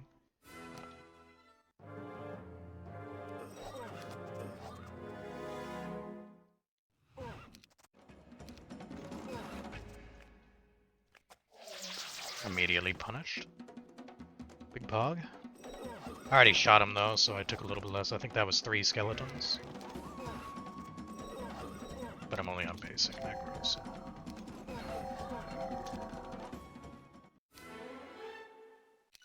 I still gained 1. Let's play the Hive. My army is good in hives.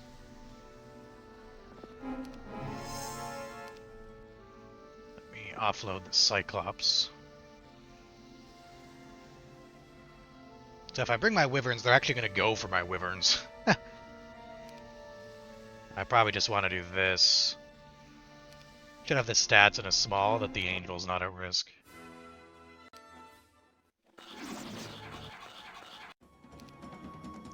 Four, 8, 13, 17, 20. The CPU lost 1 skeleton from here.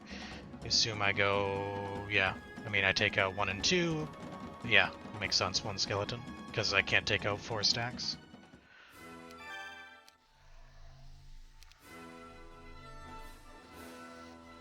I'm not going to use the Cyclops here because I have bad morale, obviously, with the undead. Let's go play the con. Because I have 2 more pickets to play and I don't have the spells. Oh, darn, it's only size 1.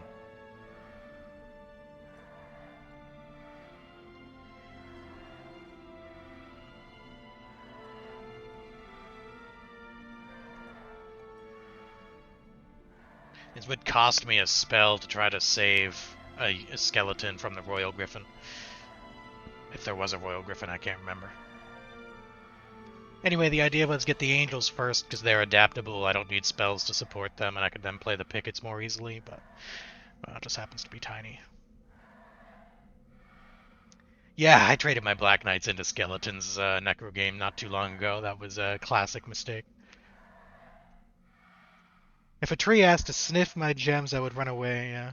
If a tree asked me to pay, yeah, that's. I mean, that's when you have to start questioning. Yeah, there are royals. So I mean, the 10 stack gets to move after my angels. Yeah, I mean, I lose a little bit here. Hopefully they don't morale. Nice.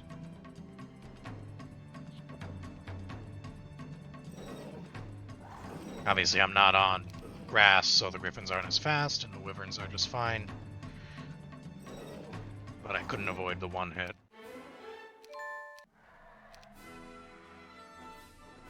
Well, you already know, it's churchyard time.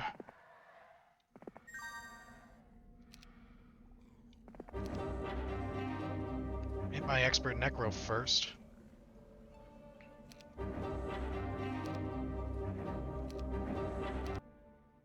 I think I have my wyverns in the wrong spot, actually.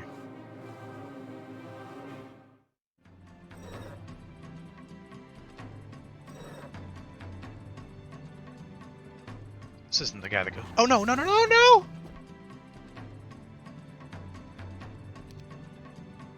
I hit the auto combat button, man. Is it hotkey X? Because I think I went to go double check my turn order. Because obviously the first zombie stack moves before my skeleton, so I went to go try to protect my skeletons. Was my initial thinking, so that I could do that. And apparently, I guess there's a hotkey for auto combat. Well, didn't realize that because I never use it intentionally. That's a nice one. All right, so I should be able to run through all that, get the army to Euland, and play that. Fire just needs to be in the middle of the road so that the army can swing north. There's no artifact there. And fire, maybe play the energy elementals. If that is a hive, maybe it isn't a hive and I'm mistaken. So do that. So move Vito towards the thing. Get rid of Merlanda. I'm not sure that I can reach that hive, to be frank. I'm gonna put Cuthbert here and try, but I think that hive is out of reach. Just too far away if I want to move now. I'm also not on Expert Earth Magic. I need 80 experience for a level to take a 1 in 3. Now that treasure chest gives me a 1 in 3. If I succeed, I probably want to break. So let me get Dargam. I can actually set Galfrin a step quicker. I don't need to play for this, because I have the +4 now off that churchyard, so I play for that. And I don't have the resources to get to Mage Guild 3 at this time, so let's go Marketplace. Probably Order of Fire here for +power. Since Galfrin's there, and Marketplace here.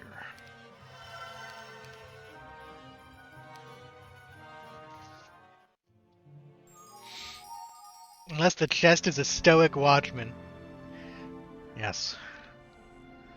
It's always the possibility.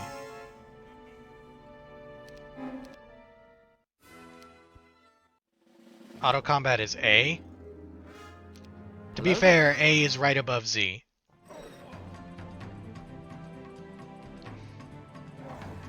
Here's an idea. Maybe we should allow for that hotkey to be disabled in the launcher.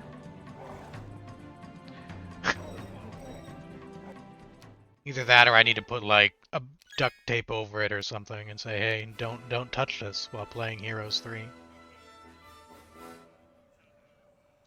400 skeletons day 6 is pretty pog. You don't get Auntie's coat with both Necro specialists on day 1 very often. Or, yeah, pretty much day 1. This is pretty cool. I mean, I don't know, I probably still would have rather had the 40 Vamp Lords game, like my opponent seems to get at times, but still pretty fun.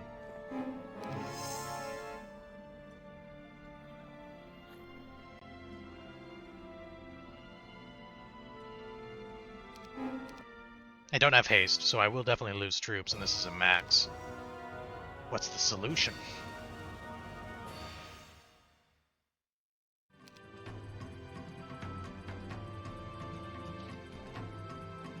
Can't bless undead. Right now this guy goes here, right? He could also go Wyvern if he's not afraid of the Wyvern. If he is afraid of the Wyvern, he would ignore it and go Skeleton.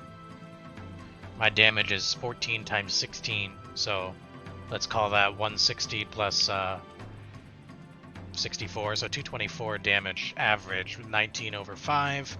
So increase that by 14 times 5, 70%. So 70% of 220.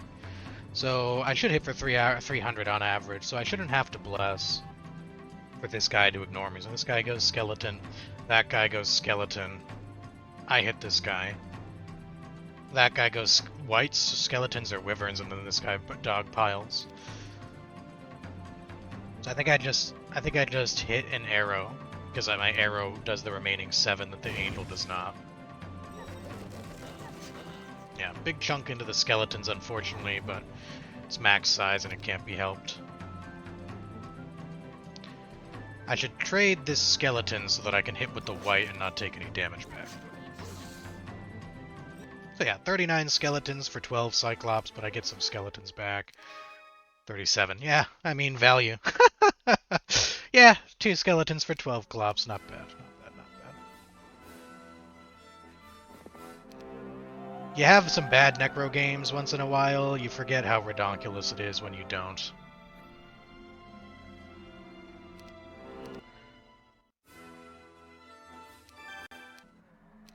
Now, I can't reach the Medusa thing, but yeah, we're fine.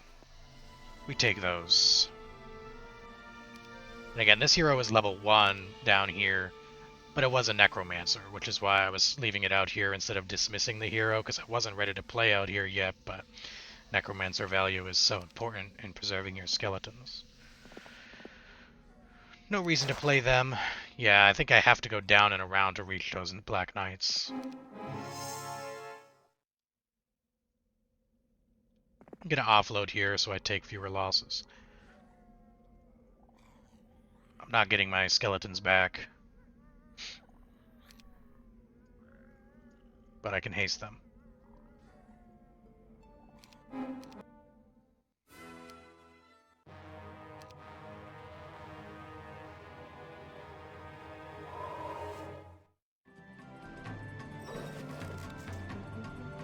This guy probably hits Wyvern, maybe that or white, but he's gonna... Unfortunately, I didn't execute that guy, so...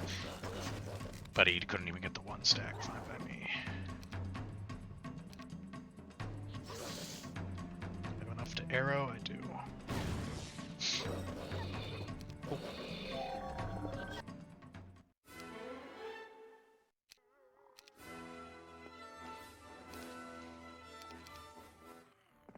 But yeah, I mean, there's just terrain in the way and all that bullshit.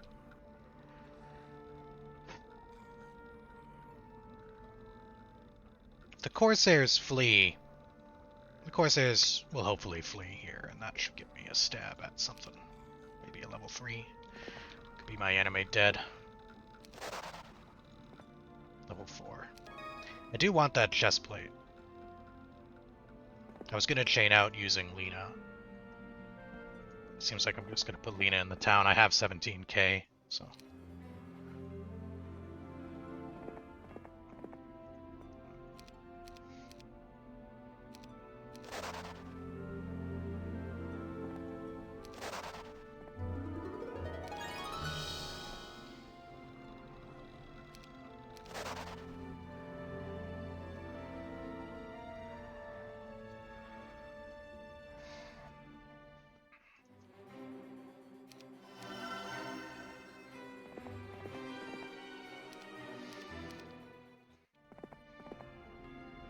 And that's definitely not a hive, so I don't have to worry about it.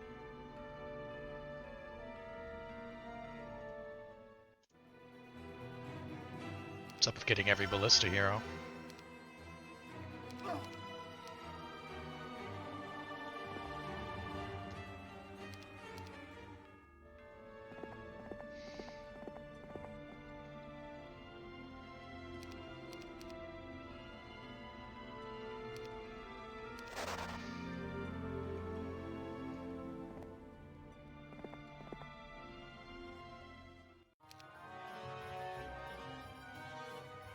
Just need to win a 1 in 3.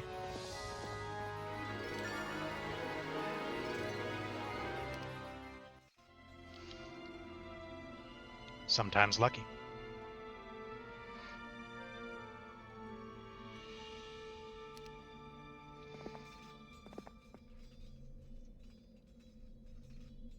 I mean, this should be free and I'll get expert offense.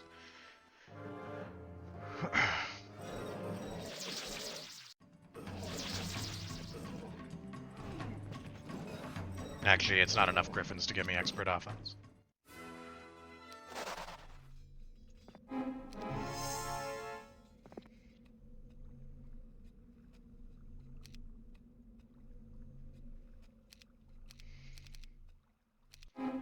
Small hive. Don't need to lose more skeletons by bringing more skeletons.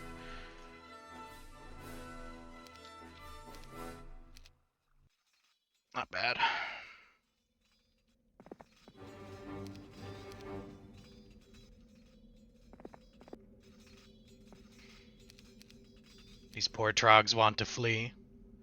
We can't have that. You must become skeletons! As Bloodraven says in the opening act of Diablo 2, join my army of the dead. She freaked me out as a kid. Ondariel too. The way they just ran at you, man. Alright. Welcome to the team, welcome to the squad. I can miss turns, but so be it. Don't forget the bow. I'm not playing for the bow. It's too far away. Don't got time for that sort of thing.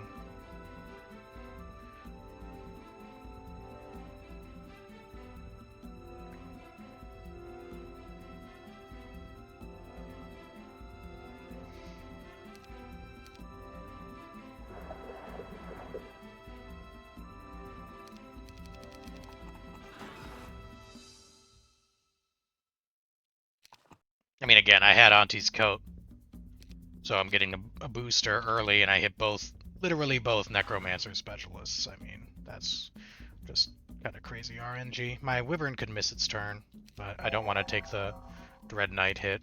I would dread to take the Dread Knight hit now. I'm probably gonna shield, possibly.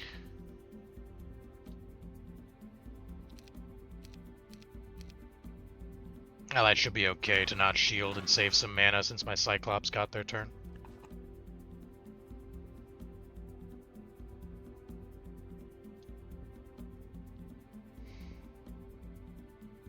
I have 17 attack to 17 defense, so it's dead even on the damage, and I don't have offense. So you're talking about they have...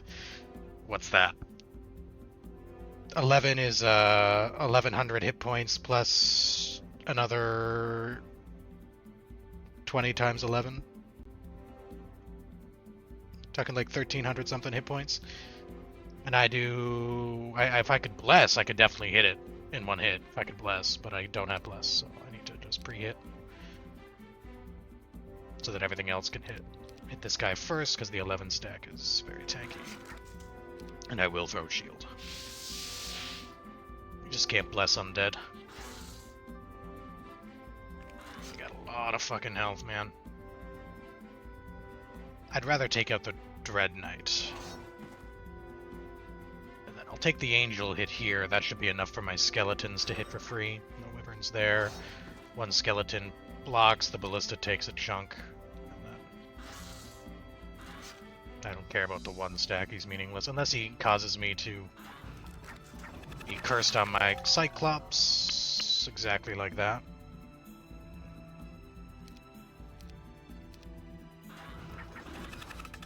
Well, it is what it is.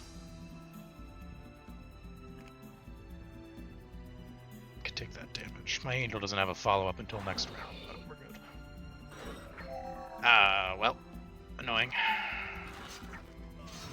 No, my Ballista died because my team panicked. My team panicked and it caused my Seedling had a family, bro. Or at least it had a crew of engineers. Come on. That is Helm of Enlightenment.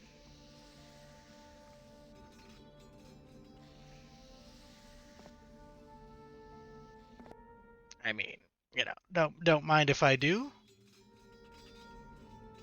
Perhaps don't mind if I do. It sims to 7, so I'll set for speed. Could get punished, but I have tactics if I am punished, and no way am I skipping that fight. So let's do that. Step there. Vito doesn't have mana.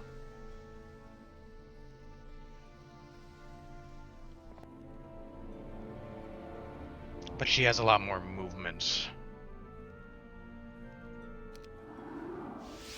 Could maybe play like the Dwarven Treasury. Isra also has no mana, but is a lot further away, so I'm going to put Isra... I actually think it's probably better to restore mana here. I was going to say Necroville. But from Necroville, I'd have to run on the Medusa. Probably better to just go here and rest, get 30 mana, and then be able to come forward. Come down. See if I can find... I need 6 to all, so I'm missing a crystal and 6 gems.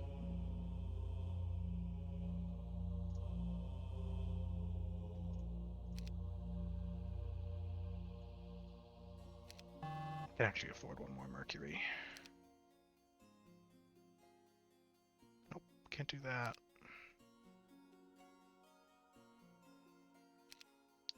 For lack of a gem pile, man.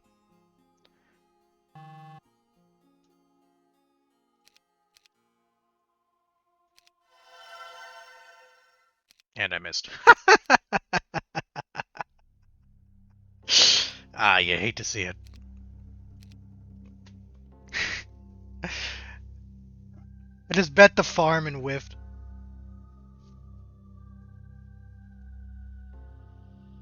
How good a faction is based on how fast you can break. Negative, because speed of break is not the only answer. You have to be able to play the things once you break. I mean, people have commented before, you know, they've seen gameplay where Luna with Conflux breaks day one. Because you have an easy break and all the things line up and Luna gets power, easy chest plate, whatever. To break is not to win. To break is to open up more opportunity. But you have to be able to play, you know, you can break too fast and be too weak, not have enough to actually play what's there. It's treading a constant fine line because you are still playing your opponent. If there's only 2 taverns in the sand in totality, and who knows, however, many prisons and banks and whatever, but there's only 2 taverns, so you are in a race for those 2 taverns because that's logistics and map control. But there's a whole bunch of factors at play. What makes the town strong is its consistency, because the map throws a ton of variables at you. So the more powerful a faction is the faction that is more consistent, more reliable, can do more with less. So Necro's at the tippity top because Skeleton Transformer is busted. Any average tavern, you've got like 140 skeletons, you can take on most things straight away. They do have their share of weaknesses, ranged threats, but you can play your hives, XP shops, conservatories, open field wide fights, open field tall fights, because the skeletons have damage, but you can also distract. Excellent heroes, good earth magic gods. Anime Dead is insane. If you have a small skeleton stack, you can still do a lot with Anime Dead if you at least have mana and power. Conversely, if you have a big skeleton stack, you can keep them healthy with even a small amount of mana and power. And Vampire Lords are arguably the most powerful unit, considering how much they can do for nothing. The more, the merrier. Even their Might Heroes start with spellbooks, so you can capitalize a little bit easier on the slow skeletons with access to haste scroll, slow scroll, shield scroll, plus whatever they start with. So there's so many good things going on with Necro. That's before you even talk about the map itself being easy to play. You can have a good map. It's entirely possible. But they have a lot of things they can fall back on when you don't have a good map.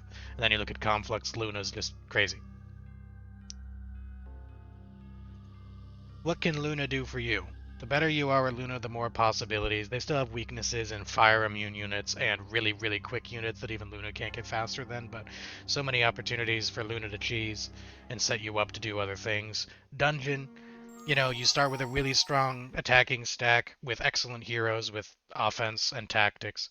So you can handle your range stacks with a couple levels. You can handle your dwellings. You can handle your creature banks that are small. Portal of Summoning is OP. Dungeon has like the best utility because you have Portal of Summoning to double down on whatever good shit you find, even if it's just troglodytes. They guarantee a stronger army because you're playing Dungeon, and Mana Vortex is arguably the best building in the entire game because it doubles your mana. It doubles your max mana instantaneously. The only drawback is it can only be used 1 time per week, but you don't have to rest, and you're getting double. And mana advantage is so huge when it's close. When it's even, it can come down to things like mana advantage. And if you're playing Dungeon, you'll have the mana advantage, unless the other team also happens to find a Dungeon town, or they happen to be Stronghold with a perfectly placed Magic Spring. It's all about consistency in Jeebus Cross because the map itself is so inconsistent. You need the more consistent towns to set you up for success. So it's not just about breaking quickly. Breaking quickly is, of course, a part of it. Breaking quickly helps, but sometimes you need to play a little bit slower. Where's my ballista? Who has it? Did I dismiss the hero with the extra ballista? I think I did. So let's hire Gurnison. And replace that which we have so egregiously lost.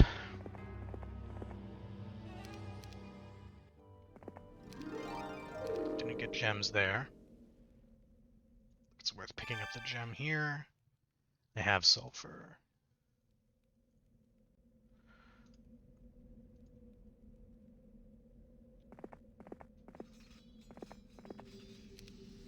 Swap that. Obviously going to play the Helm with Galfrin because it's Archmagi and the tactics will help a ton.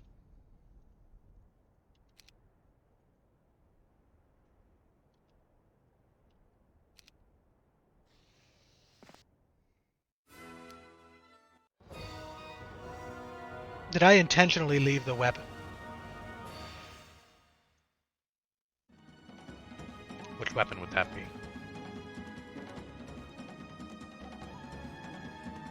I should maybe have split my angels because my angel could conceivably miss its turn, and if I had a second angel, I would have to miss both turns to be in trouble. I might be in some trouble. So I have to charge my skeletons. I'm gonna lead with slow. No! Well, darn. Well, maybe instead of leading with slow, you haste the skeletons then. 1, 2, 3, 4, 5, 6, 7, 8. It means that these Cyclops, but the Cyclops might not get a turn, so I'll haste the skeletons. But I'm definitely going to take a beating for that. But better to take a beating on the skeletons than my angels, but I still get some back. Wisdom now. And we get the all-important helmet. Let's move here. Get the army. Yeah, you're right. I left a weapon on somebody. No, I did not mean to leave that weapon behind. Shouldn't need 1 stacks here. One thing that could crush me is bad morale.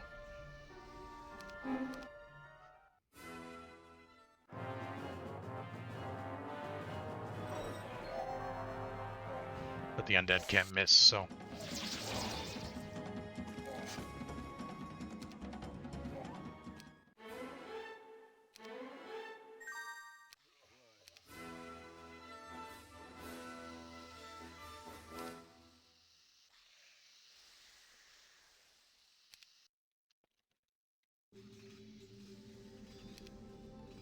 Man, who even has my weapon?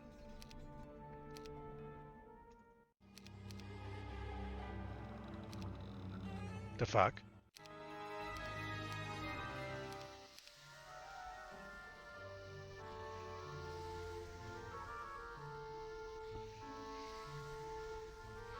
I don't even see my weapon, bro.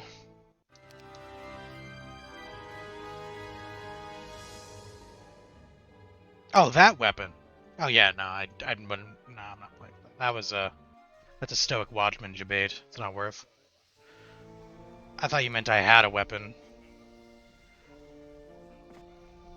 Gonna use Fire's movement here to save a step on Galfrin.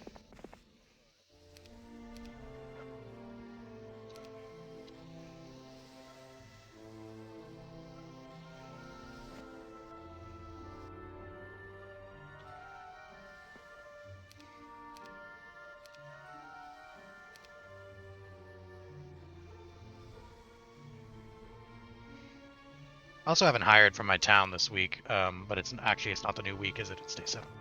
For some reason I thought it was day 1. Shouldn't really have to lose anything here.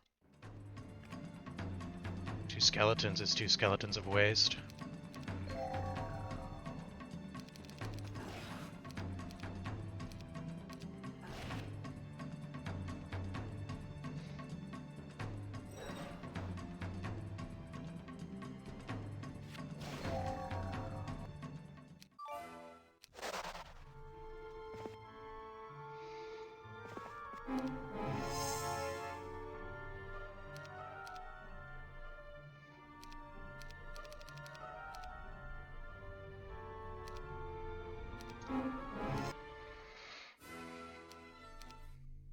small hive, so I'm just trying to lose the bare minimum.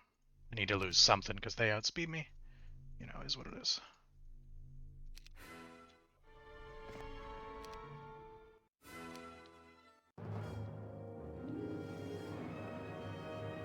Let them hit my angel. Since they outspeed me. Not my angel. That way I can shoot the other guy, and this guy will be hit. Wait, am I trolling? Oh, the other guy just blocked. Ah, I'm trolling. No, it's gonna cost me units. I'm trolling. Okay, got blocked. Ignore me. Nothing happened.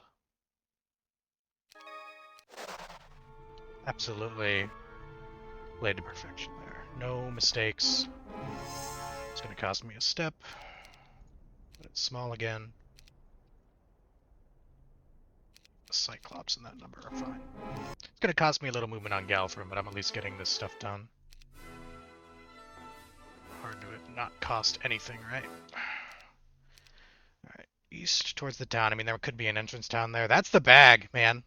That could be the Golden Goose dream if I went back, but I won't.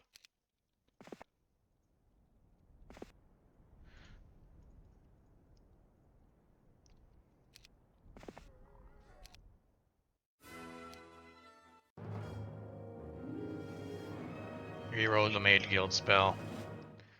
Little point to it right now. I don't have resources to spare, and I'm not backtracking at the moment. Just need a Cyclops turn and I'm gravy.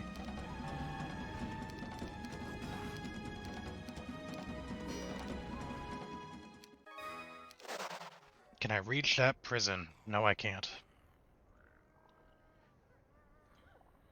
Do I reach the town if I move forward? Only if there's a prison in front of me. I don't have any form of scouting.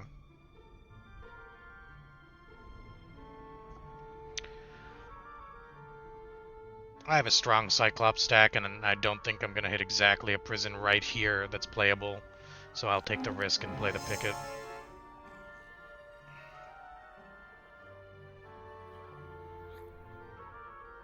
I'm going to mass slow anyway, save me some troops.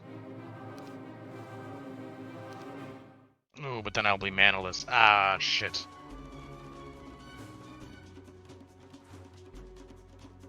I didn't lose much, right?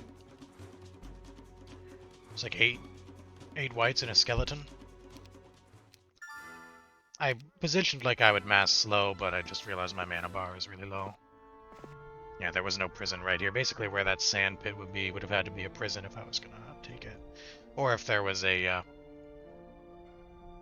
gonna split my angels for first move. Or if there was a town there.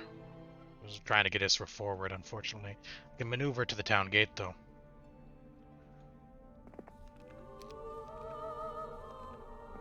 Gets me movement for the future.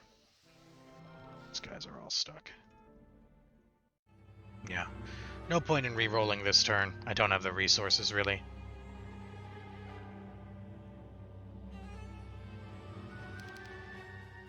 Might be worth considering going whites, so that with one build I could get to wraiths if these units survive to a final fight with my opponent. I mean, it's 30 of them. So that could be some mana drain. Though I would need Mercury for that, but there's Mercury on the map, so I think I'll take that potential risk. I have money, I just don't have magic resources. This way, if I hit Town Portal, I can at least get something, maybe.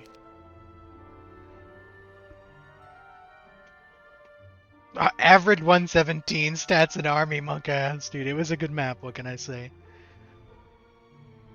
It's not bad. Not bad. And it was a corner. But yeah, with my current resources, the exchange rate is so crazy. I wouldn't have the money. I would be completely poor and out of money completely if I tried to trade for Animate Dead again. And I just don't need it. I don't have mana on anybody other than Isra, who has 30. So that's like 2 Animate Deads at most. So at the moment, I don't need it. What I need is map control. My army is pretty split. I mean, the skeletons might be the biggest stack, but 34 skeletons is no joke. So It's not worth backtracking over that. 3 marketplaces.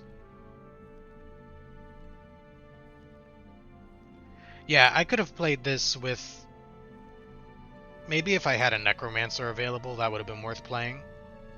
I kind of rushed up the road.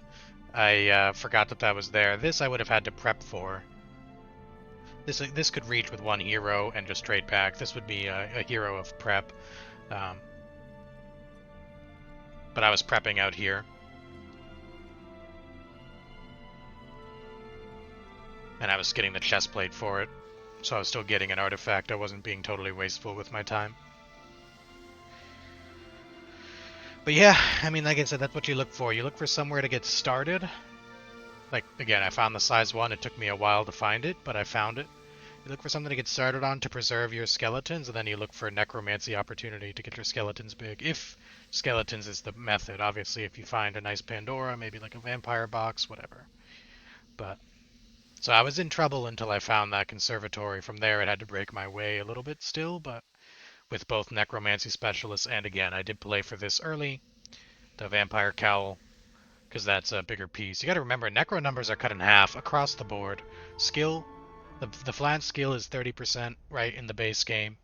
The flat skill is 30%. All of the artifacts are doubled, right? It's 2.5, 5, 10 instead of 5, 10, and 15 individual pieces, respectively, for the cloak.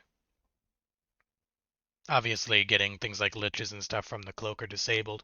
You can assemble the cloak in JC, but other than the flat value of the necro, you're still only getting skeletons back. And then, not to mention even the amplifier, right? Everything that gives you necro, that's cut in half too. It just goes to show how stupidly busted necro is in the base game, man. If this is what you can do with nerfed numbers in a week.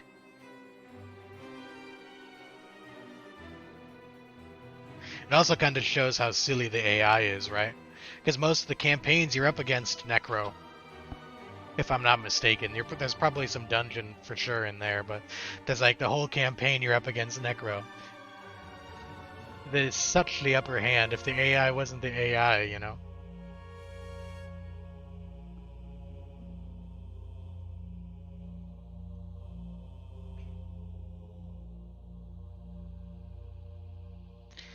But yeah, yeah. So he's going to have next turn first because Sims drop at 117, and it's a corner. He's playing, what is he playing? Dungeon. So it should be tempo, and he'll probably have mana advantage on me. So I'm definitely not out of the woods yet. I'd be a lot more confident if I had a prison hero here that made it to town. Having only 1 spell is enough to maybe save me if my advantage is enough that I only need 1 spell, but still leaves a lot of room to get outplayed. So, but the Helm of Enlightenment was a great pickup. So my stats and army are solid. It's just map control that I worry about. You never know. I found the Helm here, you know, he could have plenty to do.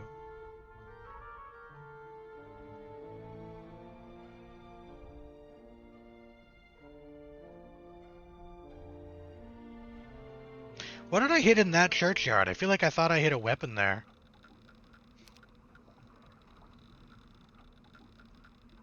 It wasn't the Charm of Mana, because anything I had on here had been passed over. I found this from like a treasure chest. What did I hit from that churchyard? Was it the Dupe Ring of Vitality, maybe? Maybe that's what it was. Oh yeah, you're right, it was the shield. It was the shield. Alright, I didn't see him, so I couldn't interrupt sim turns. So it is what it is. Tavern says 3276 Nimbus. Probably not his main. It is a good idea, by the way, if you're playing against a Necro faction, and you have Necromancers in your tavern, I mean, obviously hire who you need to hire in order to play the game. If you have some heroes, if it's a choice between a hero that can do something immediately useful with their unique set of skills, like a Brissa whose haste will make a difference in the short term, or whatever, or like a Dace where you need that tactics, obviously hire those heroes first and foremost, but when you're just hiring scouts, it's nice to pick up Necromancers. If you think about it, Every hero or every faction only has 16 heroes, 8 might and 8 magic. And while you're guaranteed 1 hero from your faction at the start of the week, if there's one available, which obviously on turn 1 you're going to start your starter, and you're going to get 1 guaranteed, that means there's only 14 necromancers left. 14 heroes with the potential to help with skeletons. Aside from hitting a random scholar that teaches it to you, or a random witch hut that teaches it to you, there's really only, like, from the start of a JC game, there's only 14 heroes additional to the 2 base, so if you can hire just 1, that might make a difference in how many skeletons your opponent has. This game, like I said, this game I was lucky. I had Tamika, Isra, Vidamina right away. 4 necromancers out of 8, which means that half the things I'm doing, I can send a necromancer to. And more than that, because I was using non-necromancers for movement, right? I got lucky not only to have the 2 best necromancers in terms of raw necromancy, but just to even have that many. You know, and I still had to do some fights down here with like Euland and Lena where I wasn't getting any skeleton value, and still ended up with as many skeletons as I have. You know, imagine if I had gotten even luckier. Or the impact I would have had if I had fewer necromancers. That's why, you know, seeing that he has Nimbus here, I mean, that's good on him to have hired Nimbus. Like, keep away is one thing that you can do. It's a minor thing, but it, you know, again, in a game of so many variables, it's the minor things that add up, right, to become the major impact.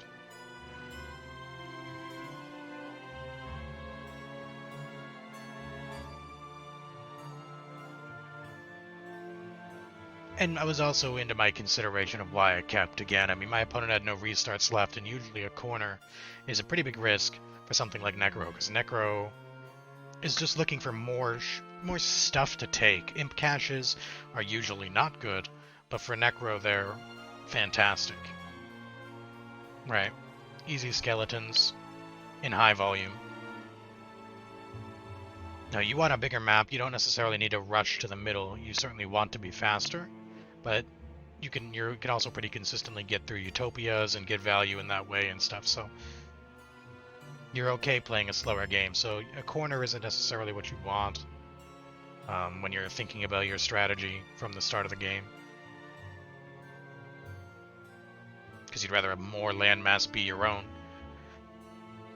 Corner usually means an accelerated game.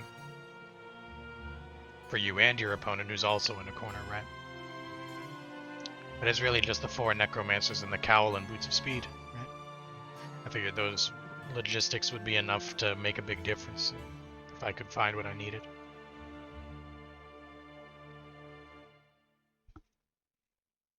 So that's what I was thinking, thought process for this.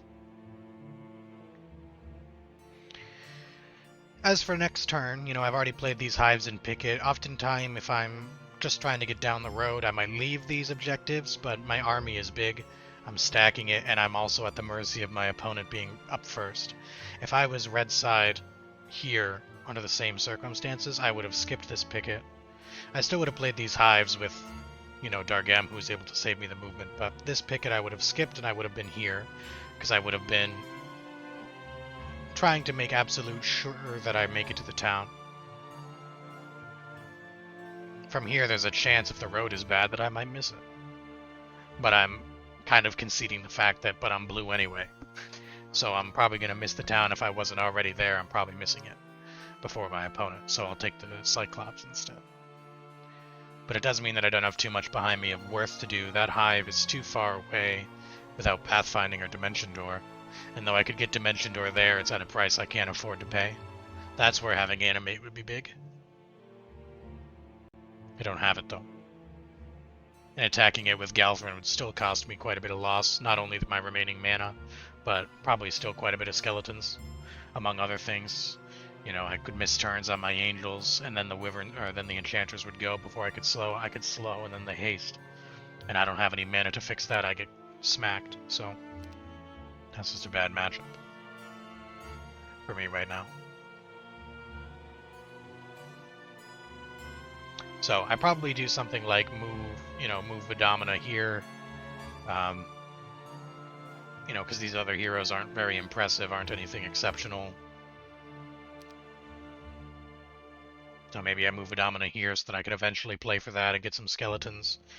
Move these heroes up and just try to scout. Obviously, I have Isra ready at a town gate so that I can, if I make the town, I have a hero without taverning, you know, and so on and so forth. But I wouldn't come back for this taupe right now. It's too deep.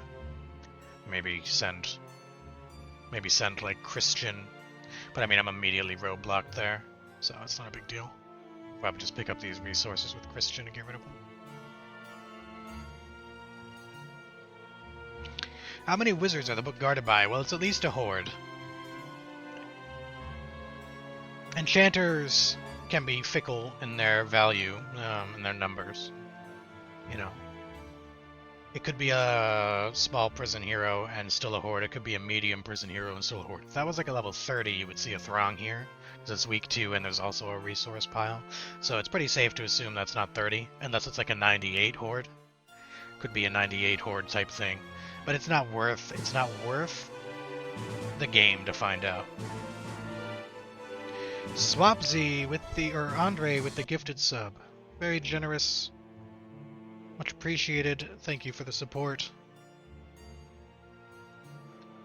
Appreciate it. Please win Netherlands, please. Yes. Soccer. My favorite sport. I love how they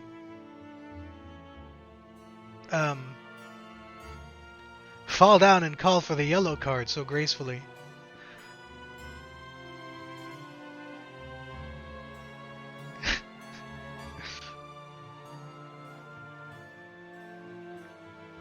But I know it's the World Cup. I'm sure many of you are very excited.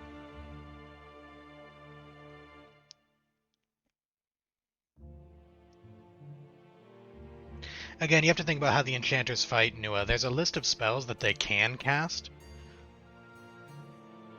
but you don't know which one they're going to cast. They choose randomly. They can cast one spell. And the spell that they cast greatly dictates the fight. The safest way to play the enchanters is to be able to rush them down in a turn before they get a turn. So, you know, lining up with fast units and mass slow works, but my units are not fast, other than 2 angels, and I don't have guaranteed extra turn, or guaranteed turn. I could miss a turn. If they cast their spell before I cast mine, I get slammed. They obviously hit like a truck. And like I said, if I slow and don't kill them, they can haste and get a double move, so if I slow and kill half, let's play devil's advocate, I kill a half stack with the angels, I get a stack with the wyverns, and I get a stack with the cyclops, nobody misses a turn. Goes perfectly for me, but then they haste, all the remainder will move twice, and I'll basically take the same damage anyway. It's just not a good move for me right now. If I could get my skeletons across without mana, that would be different. If I had expert haste, could be worth trying if I was keenly interested in the Tome of Air over logistics. But you gotta remember, artifacts are only as good as the hero that wields them. A manaless Tome of Air isn't worth it. And I can't get mana back without controlling the town, so I should be looking for opportunities that I can play with the other heroes and trying to keep Galthrin beelining down the road as best I can.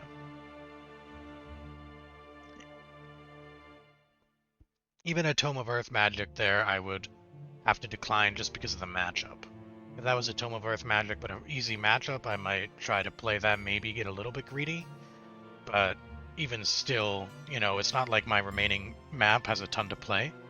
You know, over here, I've played this stuff other than a tiny box, right? And if there's anything out there, I haven't scouted it. Quest artifact, 1 hive way in the back, you know.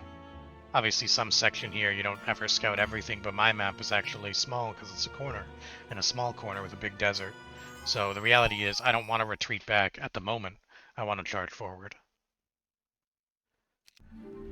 Alright. Tavern says 81045 Shakti. Okay, so I have the stats on him for right now. That's good. Always a good thing.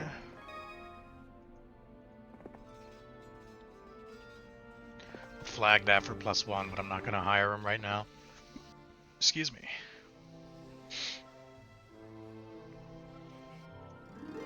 Do I want to bring forward some skeletons? I suppose that I could. I have a chain prepared. There's no reason that I can't. So, let's see.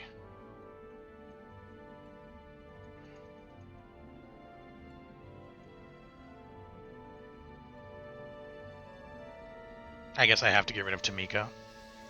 Maybe I'll find her again. But she's the only part of the, she's the only hero that I don't need. Let's hire Sidar and Skeleton up.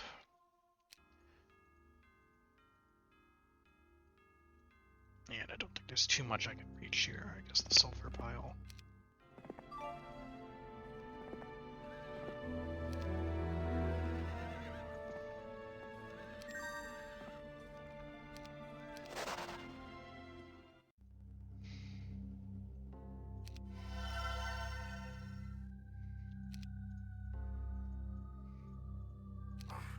I'll keep the whites as whites. Because I have a stack.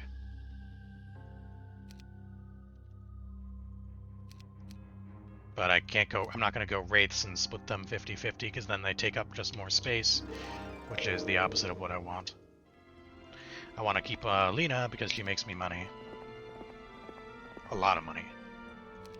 And I'll try to keep Mondor because he makes me, he has necromancy value.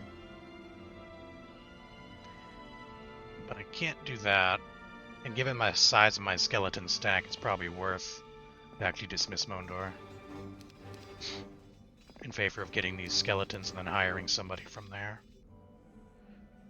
Since I can't get rid of Gurnison while he's holding the army.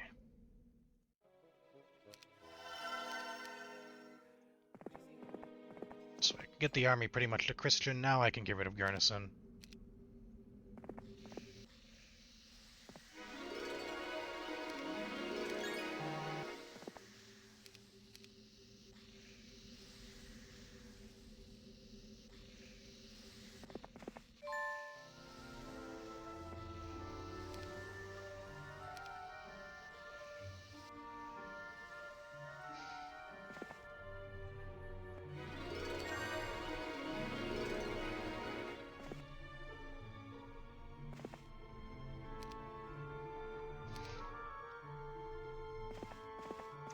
But I'll leave fire here to play that later, if the opportunity arises. Yeah, so there's 111 skeletons. 600 skeletons on the nose. Day one.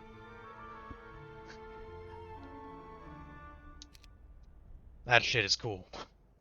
That might be a record for me. I don't think I've ever had 600 by day one before. Might be the best skeleton stack I've ever managed. I'm feeling pretty good about that. So it's obviously Cove mid. I could play that, but it's movement I don't need to spend.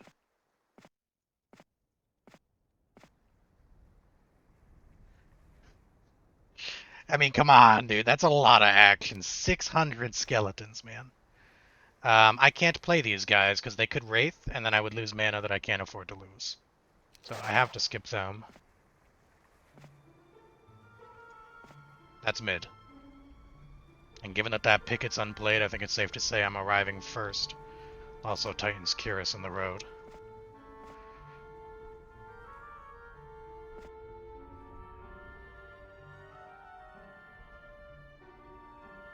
So I think the game plan here is I rest instead of Tavern, because I'll have map control.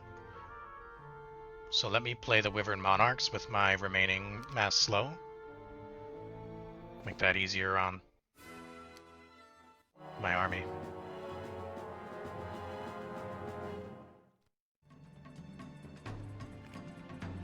Okay, you may not have to.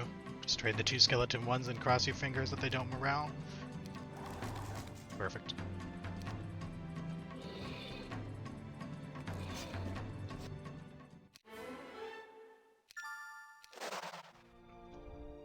Don't think I can reach at 150 plus 211. It's gonna be damn close. No, I can't do it. Oh, my opponent's right there.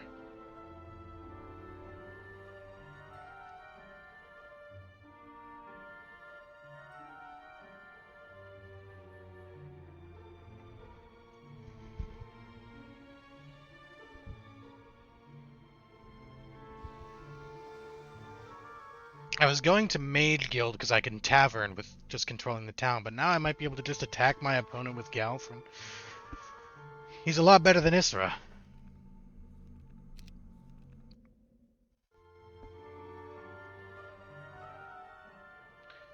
On the one hand, but attack my opponent now before he has the chance to farm anything further. And it may have just gifted him the Cuirass, but I can fix that. And I think the better play is actually just hold the town, because I can replenish my mana. He might retreat away is the problem, and we might be stuck playing a farming game, but I don't have Shackles of War anyway. So if I attack now and surrender, I don't actually control the town, because I can't grab the town with anybody else.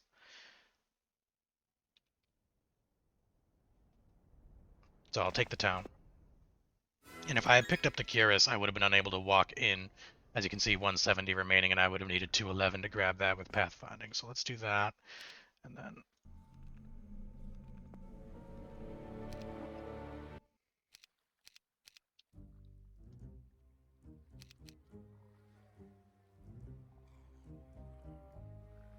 I can grab the Cuirass with anybody, they just need to be able to reach.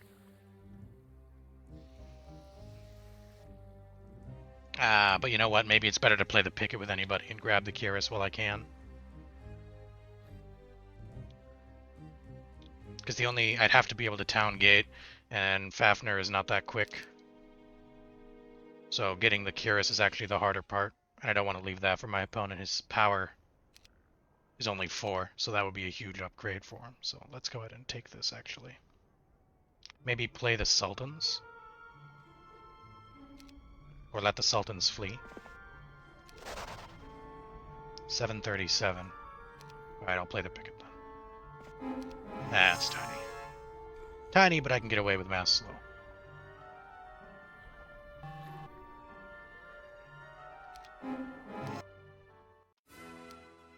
Yes, you can use the town gate even if there's no tavern.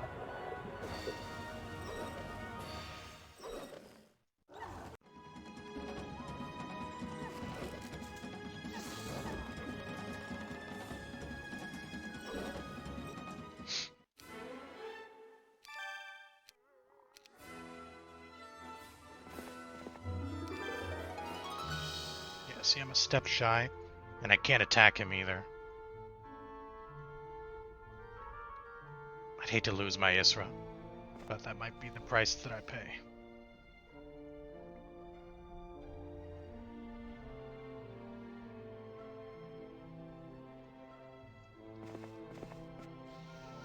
Alright, do this. Get rid of Christian. I could run Vidamina on the Medusa store now. I think there's a fast hero here anyway. Yeah, I have my Euland back. So let's maybe get the Euland.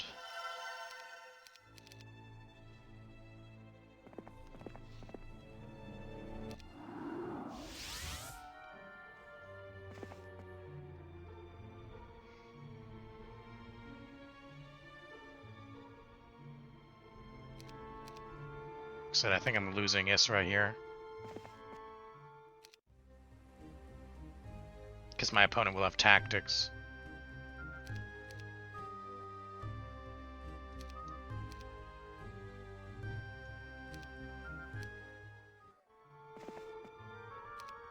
Can try to make it a little bit of a effort for him, but...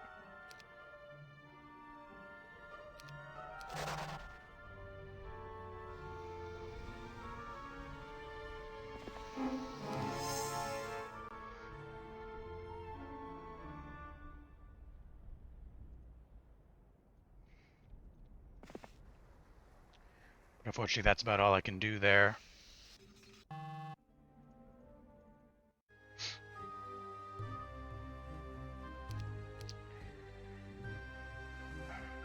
Let's do it. Mage Guild 1.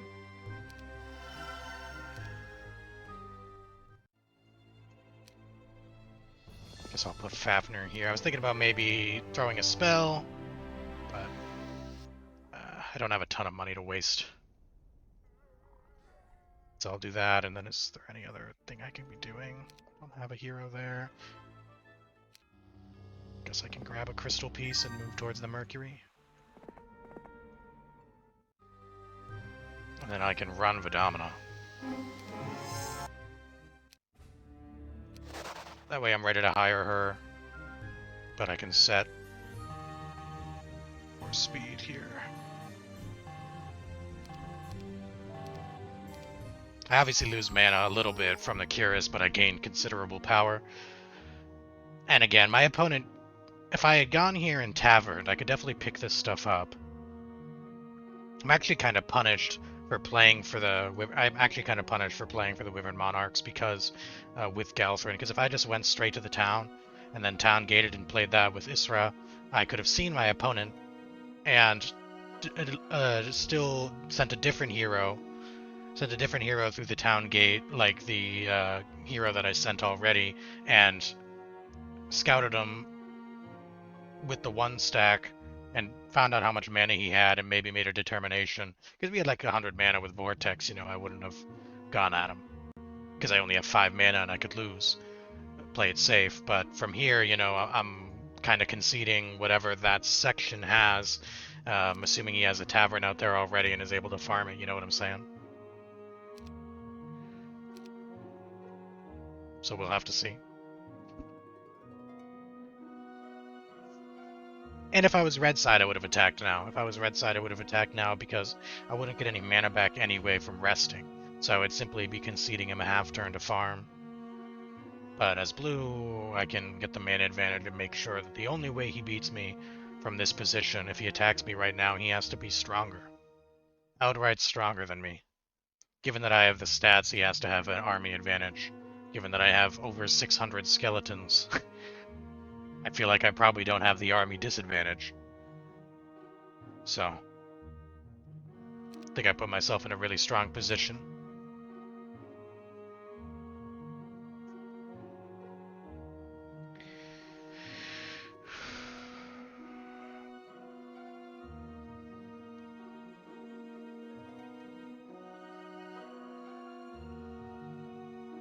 No, I did equip the armor. I'd trade 20 mana for the power increase, 40 power or 4 power. Right, it's a net gain of 5 power, excuse me. Net gain of 5 power for 2 mana. The mana might matter if I was slamming Implosion. You could argue that if the difference is like a third Implosion, or maybe some Anime Deads and Resurrections, whatever. But in my situation, my biggest damage is Arrow or Inferno if I need to go wide. But as you see, Magic Arrow does more than Inferno to a single target. So I don't need quite as much mana, I'd rather have more power. But yeah, it'd be an interesting argument if I had every spell in the game.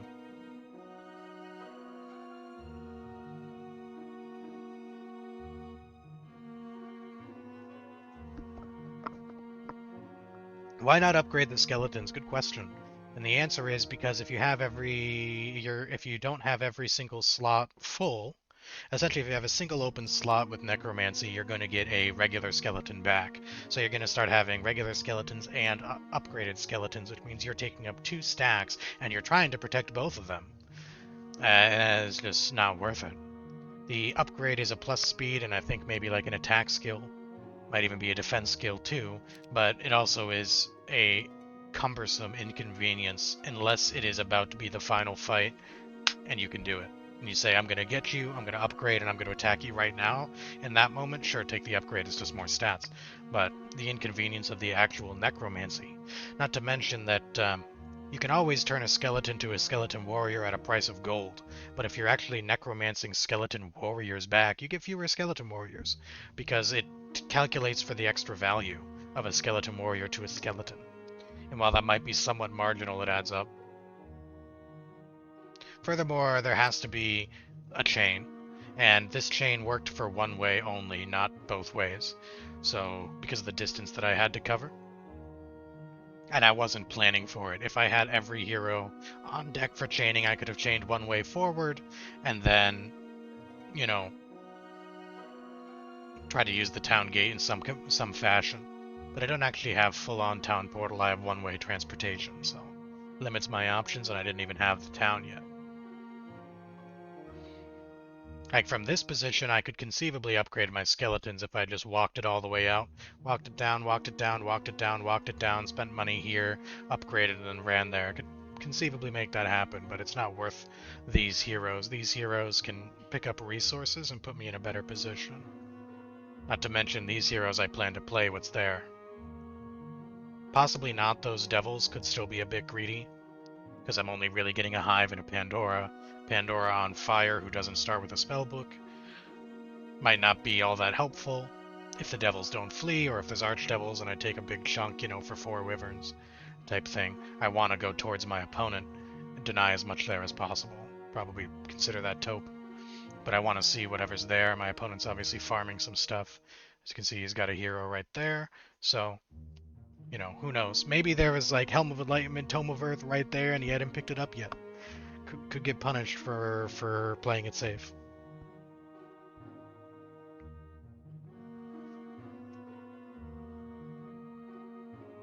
But yeah, there are drawbacks to Skeleton Warriors. And I often see, when I play against people, I do see Skeleton Warriors more often than I would expect to see them. Again, it's all relative to how long the game goes and how the tools line up, you know. But I think some people maybe go Skeleton Warriors too soon and don't realize the drawbacks that they're taking. I mean, again, sometimes if the situation calls for it, if you need the speed for a fight, a big fight, tough fight maybe. Like, oh man, I'm gonna take a size 2 con and it's gonna be close. Maybe you upgrade those 100 Skeleton Warriors and then you deal with it from there.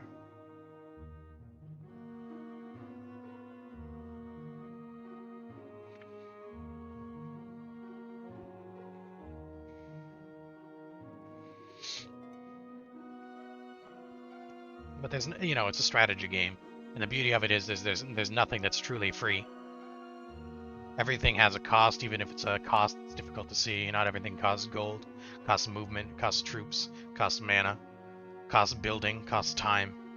But everything is a cost, and it's a strategy game at heart, so you're always trying to be as efficient as possible. If you can do without, it gives you more opportunity to do something else later.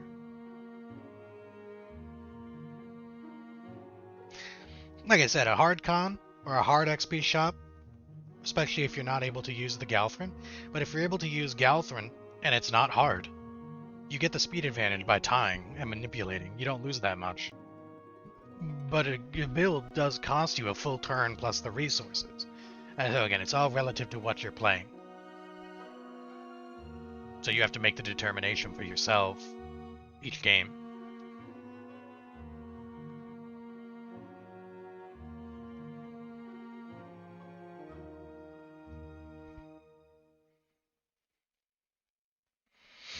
I think in this game I made the right call to stay away from warriors early, because A, I didn't need them. I didn't take any fights where they really would have made a difference, except for maybe the marksman, and I had to play the marksman to get home anyway. Most of these fights were straight up. You know, +1 speed doesn't make a difference for the picket. You need to be able to haste or something anyway. Or the hive, you know. I wasn't playing a bevy of XP shops. Not to mention, again, I'm getting so much necromancy value out of the big necromancers that I have that just made sense. So he's checking me with his Malekith.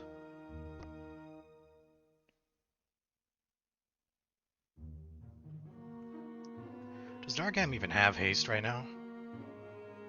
He does not.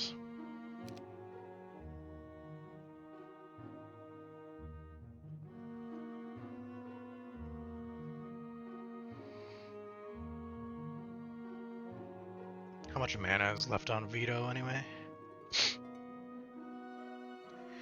She has 7, but she's not finished with Earth Magic yet, so she couldn't mass slow for me. That shield is a marginal increase. I mean, most of the value here is in the Pandora, so I'd probably rather play that with somebody that can, like Isra, that can just take it. As opposed to taking a risk.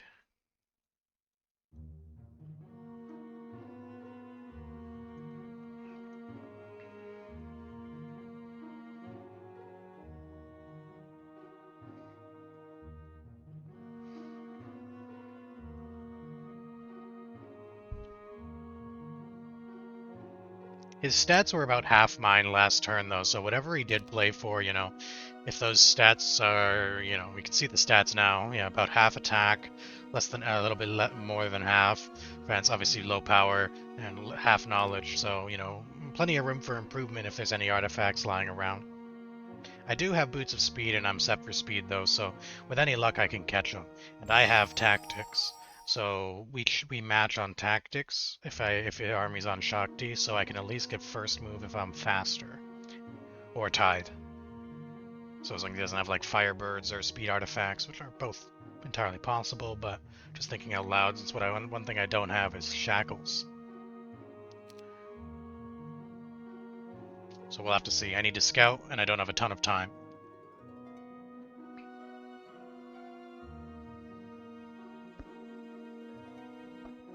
A lot to do and not a lot of time. Unless he comes at me, of course. He dismissed Malekith, but he didn't attack me, so... safe to assume he was out of movement. Because if the hero had the movement to attack, he would have.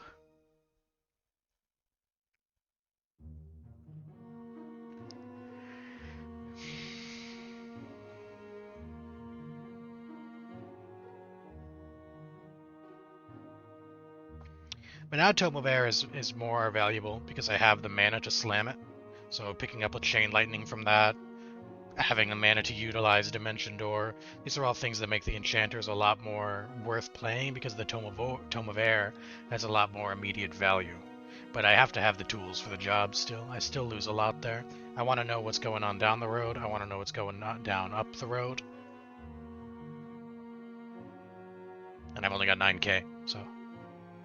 guys said, you know, Gian will pick up whatever. Lena will get back in town.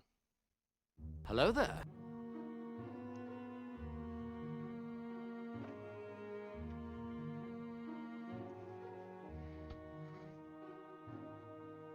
Half the armor of the damned over there.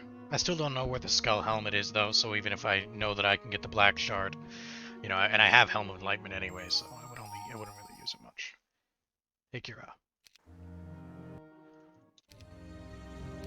Stats have definitely improved.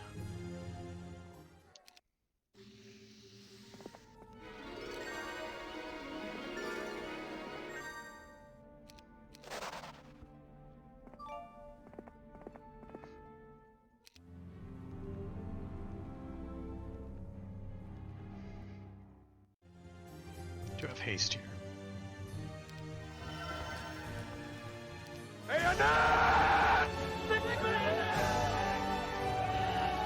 It'll be annoying with a couple of nymphs because Rissa has spells. I want to go towards my opponent first. I know he's got a hero over there.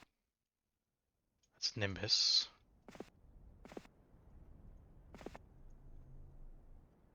Did not play that. Could reach Rajka. But I need information. Didn't play that. Oh, he did play a Tome of Earth. Okay. Alright. Okay, I think we have some information, so I'm gonna go ahead and do like 3 nymphs. I don't know if Manfred can... yeah, he can. Right, so let's get rid of Rajka. Force him to have an AoE spell like Death Ripple or something, or Surrender the Hag. If he wants to surrender the Hag.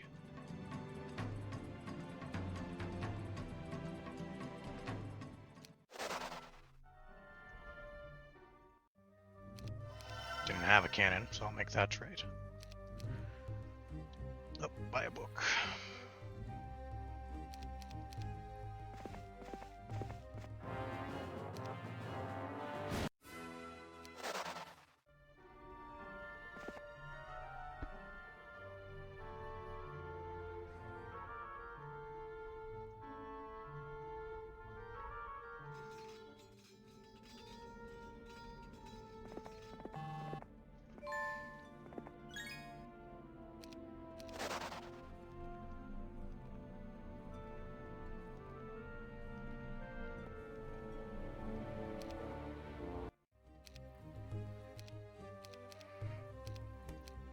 plan has definitely been changed.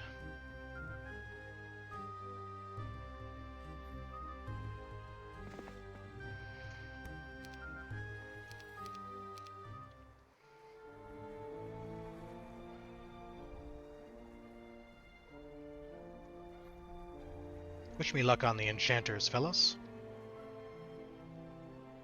Definitely losing troops. They don't flee, and I doubt they'll flee. 70. And 100 skeletons is a lot. I'm gonna lead with mass slow and hope that they do not mass haste. And then my Cyclops don't miss turns. Alright, well, that's a start. I can take out a big chunk. What'd they throw? Oh, they slowed me. Well, that's fine. Slow trade is perfectly fine.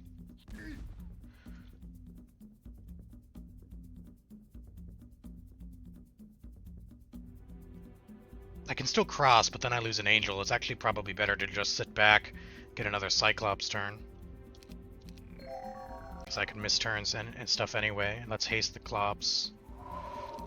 No, bastards. Well, can't be helped, and the problem is the cannon's going to take the one stack. Oh, come on. No. Back-to-back miss. Alright, I can at least take that down. If I do this, he'll probably go smack my Wyvern, but I'll live with that. So I don't lose more skeletons. I am getting some skeletons back, of course. I have Isra, but... take that attack. In case the Cyclops miss again. Alright. Well, it's actually better than the CPU there.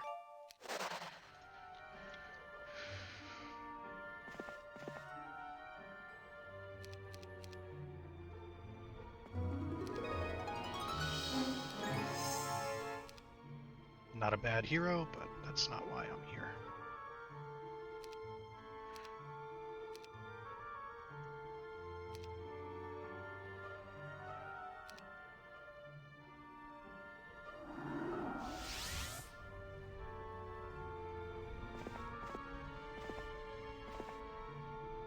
Man, that's even on the other side. It's a lot of garbage down that way. I'll defend with Verdish. I mean, she's level 10.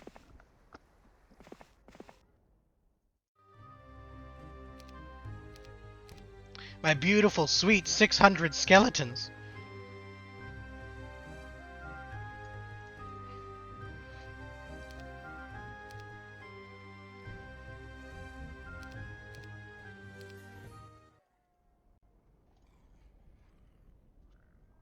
I think I get there. I was thinking I could go here. Play that, and then have the and do some prison hopping, you know? But I'm pretty sure Galthrin just reaches. So let's take the question mark out of it. I'm gonna get here.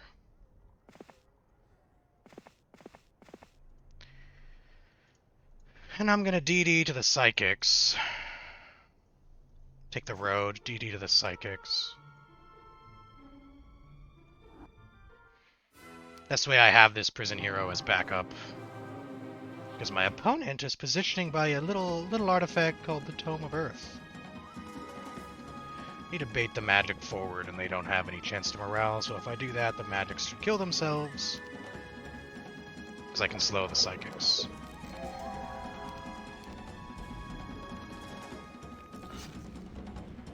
Unfortunately, I missed most of my turns.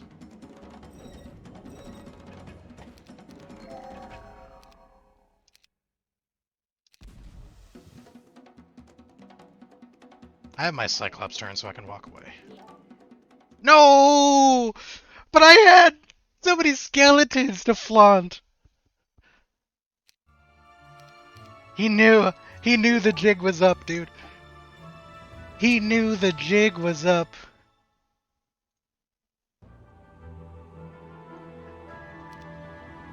My army was so good.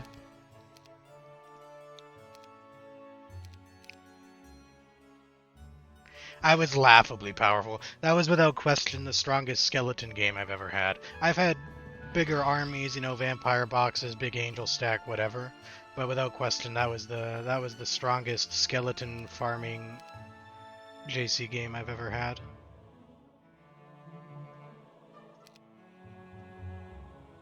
Without question.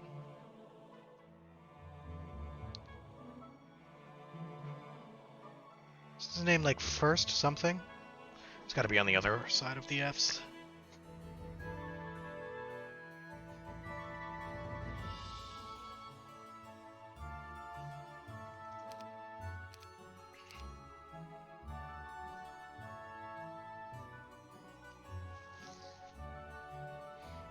My game might be crashing. There we go.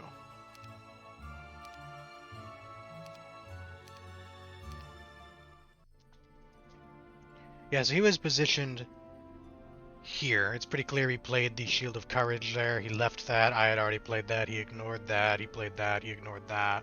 And he played that. Anyway, my game plan was open up the prison and attack him with the Galfin. Grab the Tome of Earth with the prison hero, probably. I mean, open the prison hero. Grab the tome. If he surrenders from this position, if he has the money to surrender, I can at least take the tome and skedaddle, right? Would be my thinking. Or I could, even better, I could maybe tome on Galfrin and still skedaddle, depending on the way the map went. You know? Because I play that.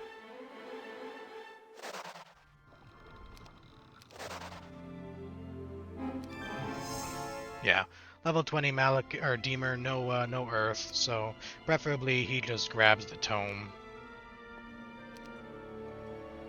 That's an all spells box. Oh yeah, preferably he grabbed the tome. Galfrin checks the box, attacks him, and then, you know, if he surrenders away, I can skedaddle. Looks like the wings were right there, so he did play the wings. I don't think he played this. I mean, maybe he did, but he had only 4 power. I mean, unless his power was 1 base, which is not unheard of, but seems like he skipped quite a bit. Maybe he wasn't very strong. He did have, obviously, the town up there to play off of. God, that was so close to being so hype, dude. I mean, it was hype. It was still hype. Also, again, I mean, I could have, if I had planned on it, if I had gone out of my way to play for the sack and the purse, and the sack wasn't as bad to play. The purse was over there and was terrible to play. The sack I could have played if I wanted to spend the effort, but my streak of Golden Goose victory almost continued. Let me check the diamond box, because this was a full throng, and this is a plus, you know, it's a 3-3, so I go from 4 defense to 3 attack defense, a net gain of 2 stats, but that value is mostly in the Pandora. So I was going to play that with Isra, you know, so that I could get the Pandora for no value, so if it comes back as like XP or money, I'm not losing anything. And if I play that with Dargem, I could still take it, but I would lose more, and I'm only gaining the 2/2 stats. But because I needed the Tome of Air to make sure that if Galfrin couldn't reach, I could have prison hopped, in theory, but I needed Dimension Door, so I had to go there with Isra. So that was the game plan. Looks like there was a Cape of Velocity there with more time. But, you know, but this is already a relic class, so the hero, you know, might be level 20, but I don't think he was level 30. Not even level 20. Just barely enough mana, not even enough mana to DD, actually. Yeah. Just too weak a hero in the might category to be able to DD. They would have been able to reach the psychics by walking. And then I would have been all in with the Deemer instead, which may have been enough, you know. Even if he's not great, he's not bad. But let's go ahead and see the army that he had at the end of his turn, because I didn't get a chance to look. Let's go ahead and see his position from the end.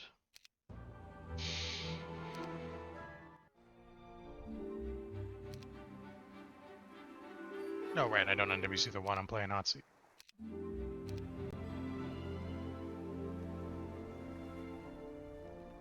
Yeah, he saw me and he noped out, but his army at the start of the turn before playing the shield was... yeah, it's not bad. Couple dragons, small wyverns, some giants, plenty of clops, good angels. It's pretty solid, and he did have 100 mana. So I think if I ran into this on the end of my turn, I think I probably win. Because he only has 6k to surrender on. So with that in mind, you know, I would have been able, even if he mass slows me and starts, you know, arrowing me down over time, my advantage in stats, as long as my Cyclops don't miss all their turns, which, you know, could happen, but if my Cyclops don't miss their turns, I would probably win. But I would also take a lot of losses for the privilege of finding out. So I think I made the right choice in playing it safe. But yeah. I definitely had the bigger army in stats, so if I deny him the tome, I have control. Yeah, the Dragon Cave. I guess let's look at day one. Let's look at day one from his perspective.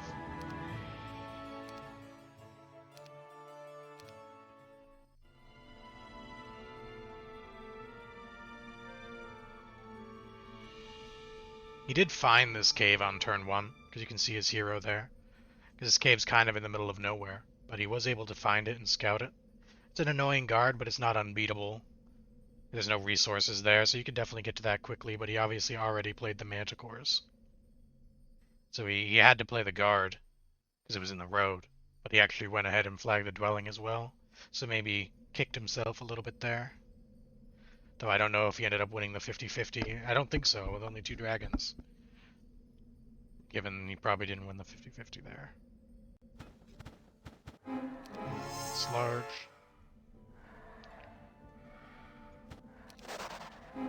It's large. It's another dungeon town too. Yeah, so it looks like maybe punished for playing the Manticore lair. Because he doesn't have much aside from his banks early. I don't see many artifacts and what have you. So you kind of need the bigger units to carry the weaker artifacts.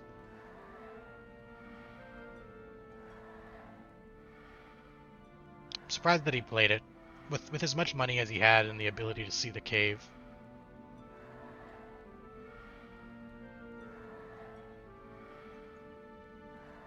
Because he's up a ton of money. He's up like 5k, so plenty of money to hire heroes and get 8 heroes out. That's something you do if you only have like 3 heroes, you know? If you can't get many heroes out and you have to play that anyway, you might just say, screw it, I'll do it. But, anyway. Well, you got your Necro game. And you got your Rampart game. What the? Am I just